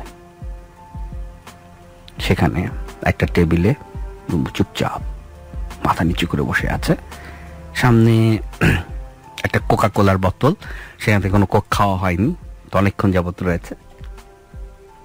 তা রবি অবাক হয়ে রুমুকে দেখলো, তার চোখের নিচে কালি, তার সারা মুখ জুড়ে একটা বিষাদের ছায়া, কিন্তু ওই যে আত্মবিশ্বাস সেটা কিন্তু নষ্ট হয়নি। রবি বলল কি ব্যাপার? রুমু বললো দাঁড়িয়ে কথা বলবে, বসো। রুমুর গলার মধ্যে এমন কিছু ছিল যেটা কর্তৃত্ব, শাসন। তো রুমু বলল দেখো, তোমাকে ভনিতা না করেই বলি, যা ঘটে গেছে আমি তার জন্য দুঃখিত না, এটা হয়েছে আমার জীবনে। তুমি যদি ডিটেলস জানতে চাও আমি বলতে পারি কি ঘটছে, কিন্তু আশা করি ডিটেলস বলার কোনো দরকার হবে না। তুমি যতটুকু জানো, তুমি যা জানো, সারা অফিস যা জানে, সারা বাংলাদেশের মানুষ যা জানে, হ্যাঁ কোনো জানাই মিথ্যা না। হ্যাঁ আমি অত দূর গিয়েছিলাম, হ্যাঁ আমাদের সহ হয়েছে। তো রবি খুব শ্লেষের গলায় বলে, তুমি কি তাহলে তোমার সেই পুরনো প্রেম কাহিনী শোনার জন্য, তোমার এইসব লম্পটের কথা জানানোর জন্য আমাকে ডাকছো? তখন রুম বললো না, তোমার সাথে আমার কাজের কথা আছে। রবি হেসেছিল, কাজের কথা? বাহ, তুমি বেশ কাজের লোক হয়ে উঠেছ। হবারই কথা, একটা শিল্পপতির সাথে হাজার হলে এতদিনের প্রেম। তো এই খোঁচাটা রুমু গায়ে মাখলো না। রুমু বললো শান্ত হয়ে বসো, আমার কথা শোনো, আমাকে তো বাঁচতে হবে, আমাকে তো সংসার চালাতে হবে। রবি বললো আরেকটা চাকরি নাও, তোমার তো কোয়ালিটি আছে, তুমি তো ভালো বস পটাতে পারো, আরেকটা চাকরি পেতে তো তোমার কোনো অসুবিধা হবে না। রুমু বললো যে না, আমি চাকরি করব না। তাহলে কি করবে? ব্যবসা? তোমার ওই শিল্পপতি বয়ফ্রেন্ডের মতো তুমিও শিল্পপতি হবা? তখন রুমু বলল যদি হই ক্ষতি কি, হ্যাঁ আমি ব্যবসা করব। রবি হো করে হেসে দিল, তুমি 8,000 টাকা বেতন পেতা, 2 দিন না হয় শিল্পপতির সাথে প্রেম করেছো, তার সাথে বিছানায় গিয়েছো, তার সাথে 21 দিন বিদেশ ভ্রমণ করে এসেছো, ব্যবসা করবা? রুমু বলল আচ্ছা যদি ধরো আমি তো ব্যবসার কিছু বুঝি না, কিন্তু যদি একটা ব্যবসা করি, ব্যবসা করে যদি নিজের পায়ে দাঁড়াই, কারো যদি কোনোদিন সারা জীবনে, বাকিটা জীবনে যদি কারো কোনোদিন গোলামি করতে না হয় খারাপ কি? কারো যদি চাকরি করতে না হয় খারাপ কি? আমি চাকরি তো করতে যাচ্ছি না, তোমার কাছে চাকরি চাইতে আসিনি, আমি ব্যবসা করতে চাই, তুমি এরকম করছো কেন? রবি অবাক হয়ে গেল, এত অধিকার নিয়ে এই মেয়েটা কথা বলতেছে। তখন রবি বললো তুমি যে ব্যবসা করবা, তোমার কাছে টাকা আছে, তোমার ব্যবসায়ের বুদ্ধি আছে, তোমার হাতে কোনো সৎ মানুষ আছে? তখন রুমু বলল হ্যাঁ আমার কাছে সৎ মানুষ আছে। কে সে? আরেকটা ছেলেকে জুটিয়েছো? না, সেই সৎ মানুষটা হলো তুমি। তখন রবি বলল, আচ্ছা সৎ মানুষ তো পেলো, বুদ্ধি তো তোমার আছেই, বুদ্ধি না থাকলে তো একটা শিল্পপতিকে পটানোর সহজ কথা না, কিন্তু টাকাটা দেবে কে? রুমু বললো, আমার কাছে টাকা আছে রবি, আমি তোমার জন্য একটা প্রপোজাল নিয়ে আসছি। আমি একটা বড় দোকান দেবো, এই গুলশানে একটা দোকান দেবো। দোকানটা হবে তোমার এরকম ফাস্টফুডের একটা দোকান। তুমি আমি এই দোকানে ইনভেস্ট করব, আমরা এখানে বসে দোকানটা চালাবো। অফিস শেষে যারা এরকম প্রেমিক প্রেমিকা থাকবে আমরা তাদেরকে ফ্রি বার্গার খাওয়াবো, আর বাকিটা সময় ব্যবসা করবো। রবি হাসতে হাসতে শেষ। গুলশানে একটা দোকান দিতে কত লাগে তুমি জানো? কমপক্ষে 20 লক্ষ টাকা। তোমার কাছে এই টাকা আছে? তখন রবি বলল, আমার কাছে নাই রবি, তোমার কাছে আছে। আমার কাছে আছে মানে? তখন রুমু তার ভ্যানিটি ব্যাগ থেকে একটা চেক বের করলো, চেকটা রবির দিকে বাড়িয়ে দিল। আমার কাছে এই আছে রবি, আর নাই, বাকি টাকা তুমি দেবে। কোথা থেকে দেবে আমি জানি না। রবি চেকটা হাতে নিয়ে মানে একটা তাচ্ছিল্যের হাসি হাসবে, কিন্তু হাসতে 1 লক্ষ টাকার একটা চেক। কিন্তু সে যখন টাকার অঙ্কে চেকটা পড়লো 1 কোটি টাকা, 1 কোটি টাকা। রবি হতভম্ব হয়ে গেল, 1 কোটি। তখন রুমু বলল, আমার দাম বুঝতে পেরেছ? আমার দাম 1 কোটিরও বেশি। সারাটা জীবন জন্মের পর থেকে কষ্ট করছে, জন্মের পর থেকে ঠকে আসছে। আমার বাবাকে ঠকাইছে, আমার মাকে ঠকাইছে, আমার যে বড় বোনটা ওকেও ঠকাই গেছে, যে জন্য সংসারটা ভাঙছে। তখন থেকে আমি সিদ্ধান্ত নিয়ে আমি জীবনে কোনোদিন ঠকবো না। জীবনে প্রথম যে মইটা পাবো সেটাই আঁকড়ে ধরবো, সেটা বেয়ে আমি উপরে উঠবো। উপরে ভালো উঠছিলাম রবি, কোনোদিন ফিরে আসতাম না। কিন্তু আরেকটা বিয়ে হয়, আমাকে ফিরে আসতে হলো। তা বলে ক্ষতিপূরণ না নিয়ে ফিরে আসিনি। হ্যাঁ, আমাকে একসময় 1 লাখ টাকা অফার করা হয়েছিল। তখন আমি বললাম যে না, আমি মিডিয়ার সামনে মুখ খুলবো, আমি সবাইকে জানিয়ে দেব, আমি মামলা করব যে আমার পেটে একটা সন্তান এসেছিল, তাকে আবার সন্তান করাইছো। বড় লোকরা কি সহজে টাকা দিতে চায়? শেষমেশ 1 কোটি টাকা। রবির হাত পা কাঁপছে, কারণ সে কোনোদিন কোনো চেক 1 কোটি টাকা, এটা আমি বলছি আজ থেকে 20 বছর আগের কথা। 1 কোটি টাকা এখনই একটা মানুষের জীবন পুরোটাই বদলে দিতে পারে, সারা জীবন বদলে দিতে পারে। আর এখন থেকে 20 বছর থাকে কে জানে। আর এখন তো 20 বছর আগে তো ভয়াবহ ব্যাপার। রবি মানে পুরো হত, এত টাকা। হ্যাঁ, এত টাকা বলে, এটা তো তোমার টাকা। তখন রুমু এসে বলল, না, চেকটা উল্টাও। চেক উল্টানোর পর দেখে চেকটা রুমুর নামে, এন্ডোর্স করা রবির নামে। এন্ডোর্সটা রুমু নিজেই করেছে। এর মানে হচ্ছে এই চেক রবিকে ছাড়া ভাঙানো যাবে না।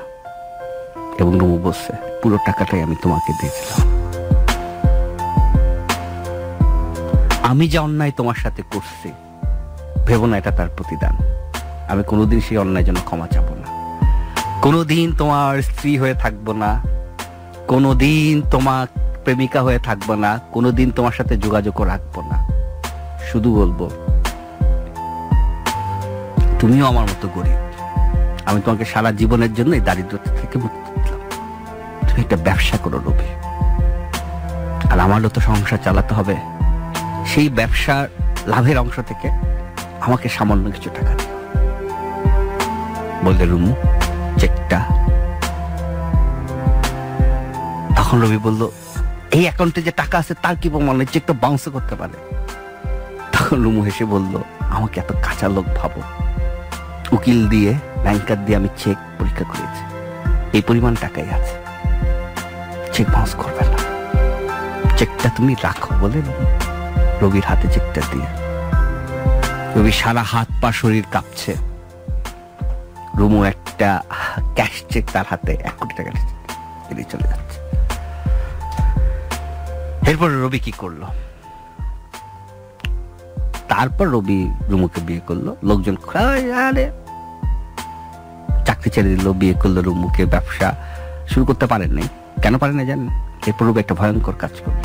সে চেকটা হাতে নিয়ে কাঁপছিল, তাকায় দেখে রুমু হেঁটে যাচ্ছে খুব ক্লান্ত শরীরে, খুব বিধ্বস্ত শরীরে, একটা পরাজিত মানুষের মতো রুমু হেঁটে যাচ্ছে।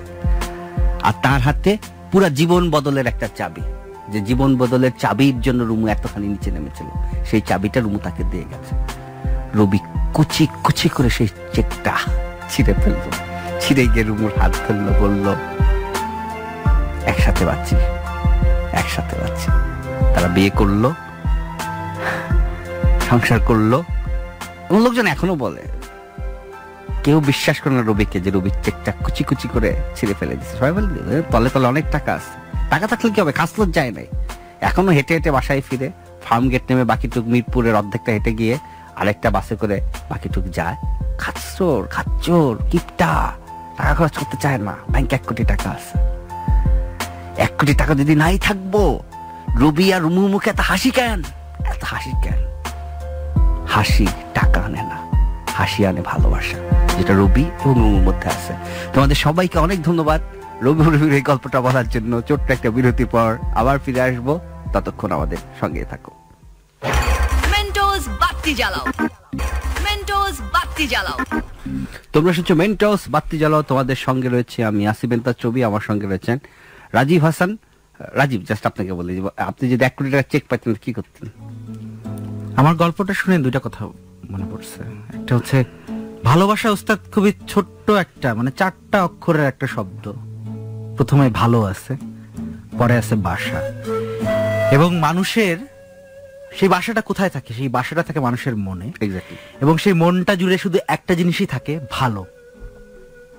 জিনিসটা মন্দ বাসা হইতে পারতো, জিনিসটা খারাপ বাসা হইতে পারতো, কিন্তু জিনিসটা ভালোবাসা। ভালোবাসা হচ্ছে সেই বাসা, যেই বাসা জুড়ে শুধুমাত্রই ভালো কিছু থাকে। খুব ভালো লাগছে গল্পটার হ্যাপি এন্ডিং দেখে। হ্যাঁ, গল্পটা হচ্ছে নরেন্দ্রনাথ মিত্রের খুব বিখ্যাত গল্প চেক। এবং আমি গল্পটা আমার মতো করে মডিফাই করে নিছি, অনেকখানি মডিফাই করে নিছি। অনেক মডিফাই মানে কি, লোকালাইজ করে নিছি। গুলশান ফুলশান এগুলো লোকালাইজ বিষয়, বাট মূল গল্পটা আমি নিজেও তো গল্প বলতে ভালোবাসি। সো মূল গল্পটা মধ্যে আরো মানে গল্প বলে স্টাইলটা আরো অন্যরকম। তো আমার ইচ্ছা আছে যে এই গল্পটা নিয়ে একটা সিনেমা বানানোর। ওয়ান ডে আমি সেই সিনেমাটা বানাবো। রুমুকে নিয়ে ওস্তাদ, অবশ্যই রুমুকে নেব। রুমুকে নেওয়ার জন্য এই সিনেমাটা বানানো হচ্ছে। নায়কের ক্যারেক্টারে আমাকে নিয়ে। অবশ্যই নায়কের ক্যারেক্টার আপনিই থাকবেন। আপনি ওই বসের ক্যারেক্টারটা, আমি বসের ক্যারেক্টার, এমডি। একদম ঠিক বলছেন, বসের ক্যারেক্টারের সাথে আবার যাবে বস। ভালো না, সেটাই। পৃথিবীর দিন শেষে রুমুরা ভালো থাকুক, রবিরা ভালো থাকুক, এমনকি রাজীবরাও ভালো, রাজীবরাও ভালো থাকুক, সবাই ভালো থাকুক। এবং এই গল্পের সবচেয়ে বড় সৌন্দর্যের জায়গাটা কোনটা জানেন? রবির ক্ষমা করে দেওয়ার বিষয়টা। কারণ ভালোবাসা মাঝে মাঝে এমন একটা টার্নিং পয়েন্ট এসে দাঁড়ায়, হয় আপনাকে ফরগিভ করতে হবে, হয় আপনাকে ক্ষমা করতে হবে, ভুলে যেতে হবে, অথবা আপনাকে ফরগেট করতে হবে এবং উল্টা দিকে চলে আসতে হবে।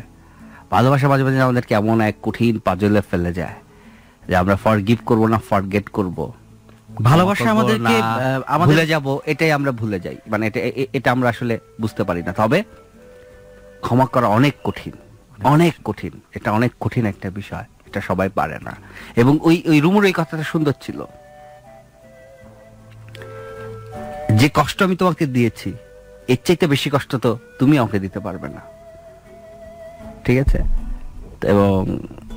এবং যে সে সুখের চাবির জন্য সে পুরো চেকটা সে রুবিকে দিয়ে দেয়। মানে কি, মানে হয়তো আমি হয়তো রুমুর পক্ষে কথা বলছি, হয়তো রুমুর সেই জায়গাটা ছিল যে সে সিঁড়ি বেয়ে ওঠার স্বপ্ন দেখেছিল। সে হয়তো ঠিক ভালোবাসা না, সে হয়তো দারিদ্র থেকে মুক্তি করছিল। আমরা একটা ফোন নিয়ে নেই। হ্যালো, কে বলছিলেন?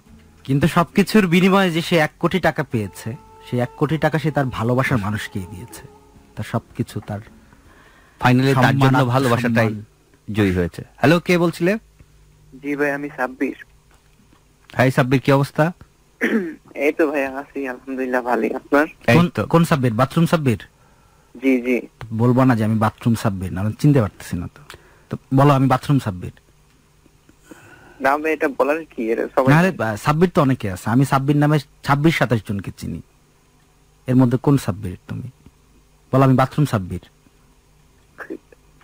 আমি রবি সাব্বির। আচ্ছা ঠিক আছে সাব্বির, বলো তুমি কি বলার জন্য ফোন দিছো ভাইয়া?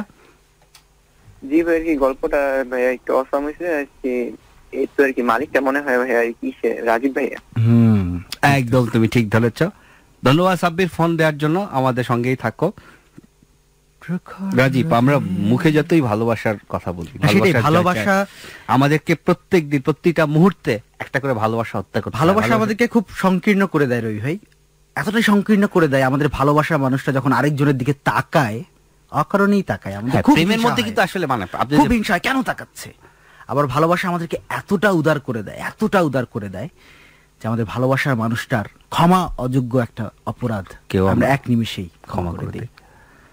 ভালোবাসা সিরিয়াসলি খুবই রহস্যময় এবং খুবই মানে আছে না একটা প্যাকেজ, এটার মধ্যে হিংসা আছে, ঘৃণা আছে। আপনি যাকে ভালোবাসেন ঠিক তাকে ততখানি ঘৃণা করেন, ঘৃণাটা থাকতে হবে।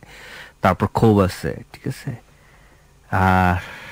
আর আমি এই সিনেমাটা মানে অবশ্যই নাই, মানে জাস্ট আমি রুমের জন্য একটা গল্প খুঁজতেছিলাম। কয়েকদিন ধরে খুব ট্যাগিং করতেছে যে ও সিনেমা অভিনয় করবে, আর পরিচালক হয়ে ও একটা ওই যে ড্রিম, দ্য রিচ ড্রিম মুক্তি দিছে। সুবিধা করতে পারেনি না, তার শখ হয়েছে নায়িকা হওয়ার। এখন রুমু যদি নায়িকা হয় আমি তো আর বসে রাখতে পারি না বস, এই জন্য আমি নামলাম। তো রুমুর জন্য একটা গল্প খুঁজছিলাম, পেয়ে গেলাম।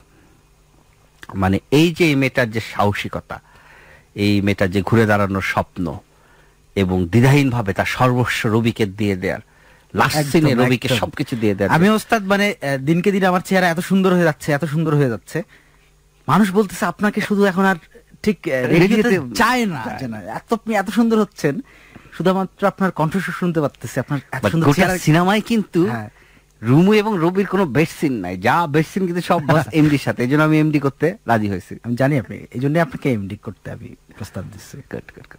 ছোট্ট একটা ফোন নেই। হ্যালো, কে বলছিলেন? হ্যালো, আসসালামু আলাইকুম, আমি নুসরাত বলছিলাম। হাই নুসরাত জানো, আমার কেমন আছো তুমি? ভালো। নুসরাত কেমন ভালো আছো তুমি? তো তুমি জাস্ট আমাকে আজকে সারাদিনে কেউ আই লাভ ইউ বলে, তুমি একটু বলো আমাকে। আমি আপনাকে আই লাভ ইউ বলতাম? হ্যাঁ। ও এইটা মানে নুসরাতের আই লাভ ইউ কিন্তু একদম অরিজিনাল আই লাভ ইউ, মানে যে মেয়ে বলার সঙ্গে সঙ্গে আপনি আমাকে আই লাভ ইউ বলো বলার আগে আই লাভ ইউ বলে ফেলে, তার আই লাভ ইউটা অরিজিনাল। না না, এইটা ভুল রাজীব। আপনি যারা ঠাস করে আমি আই লাভ ইউ বলার আগে কেউ যদি আমাকে আই লাভ ইউ বলে, তারটা অরিজিনাল না, এটা রাজীব। এই ফটো আপনি দিতে পারেন, মানে সিরিয়াসলি। আই নুসরাত তুমি বলবো আই লাভ ইউ না লাইন করে দেবো, কোনটা? আমি তো অবশ্যই আপনাদেরকে আই লাভ ইউ বলবো, কারণ আমি আপনাদেরকে না, তুমি জাস্ট আমাকে বলো যে আই লাভ ইউ রবি। বলো নুসরাত, বলো রবিকে আই লাভ ইউ বললে। না, নট ভাই, শুধু Rabi I love you. Rabi I love you. Thank you Nusrat, অনেক ধন্যবাদ। এবার রাজীবের সাথে কথা বললাম, তোমার আই লাভ ইউ নিয়ে একটু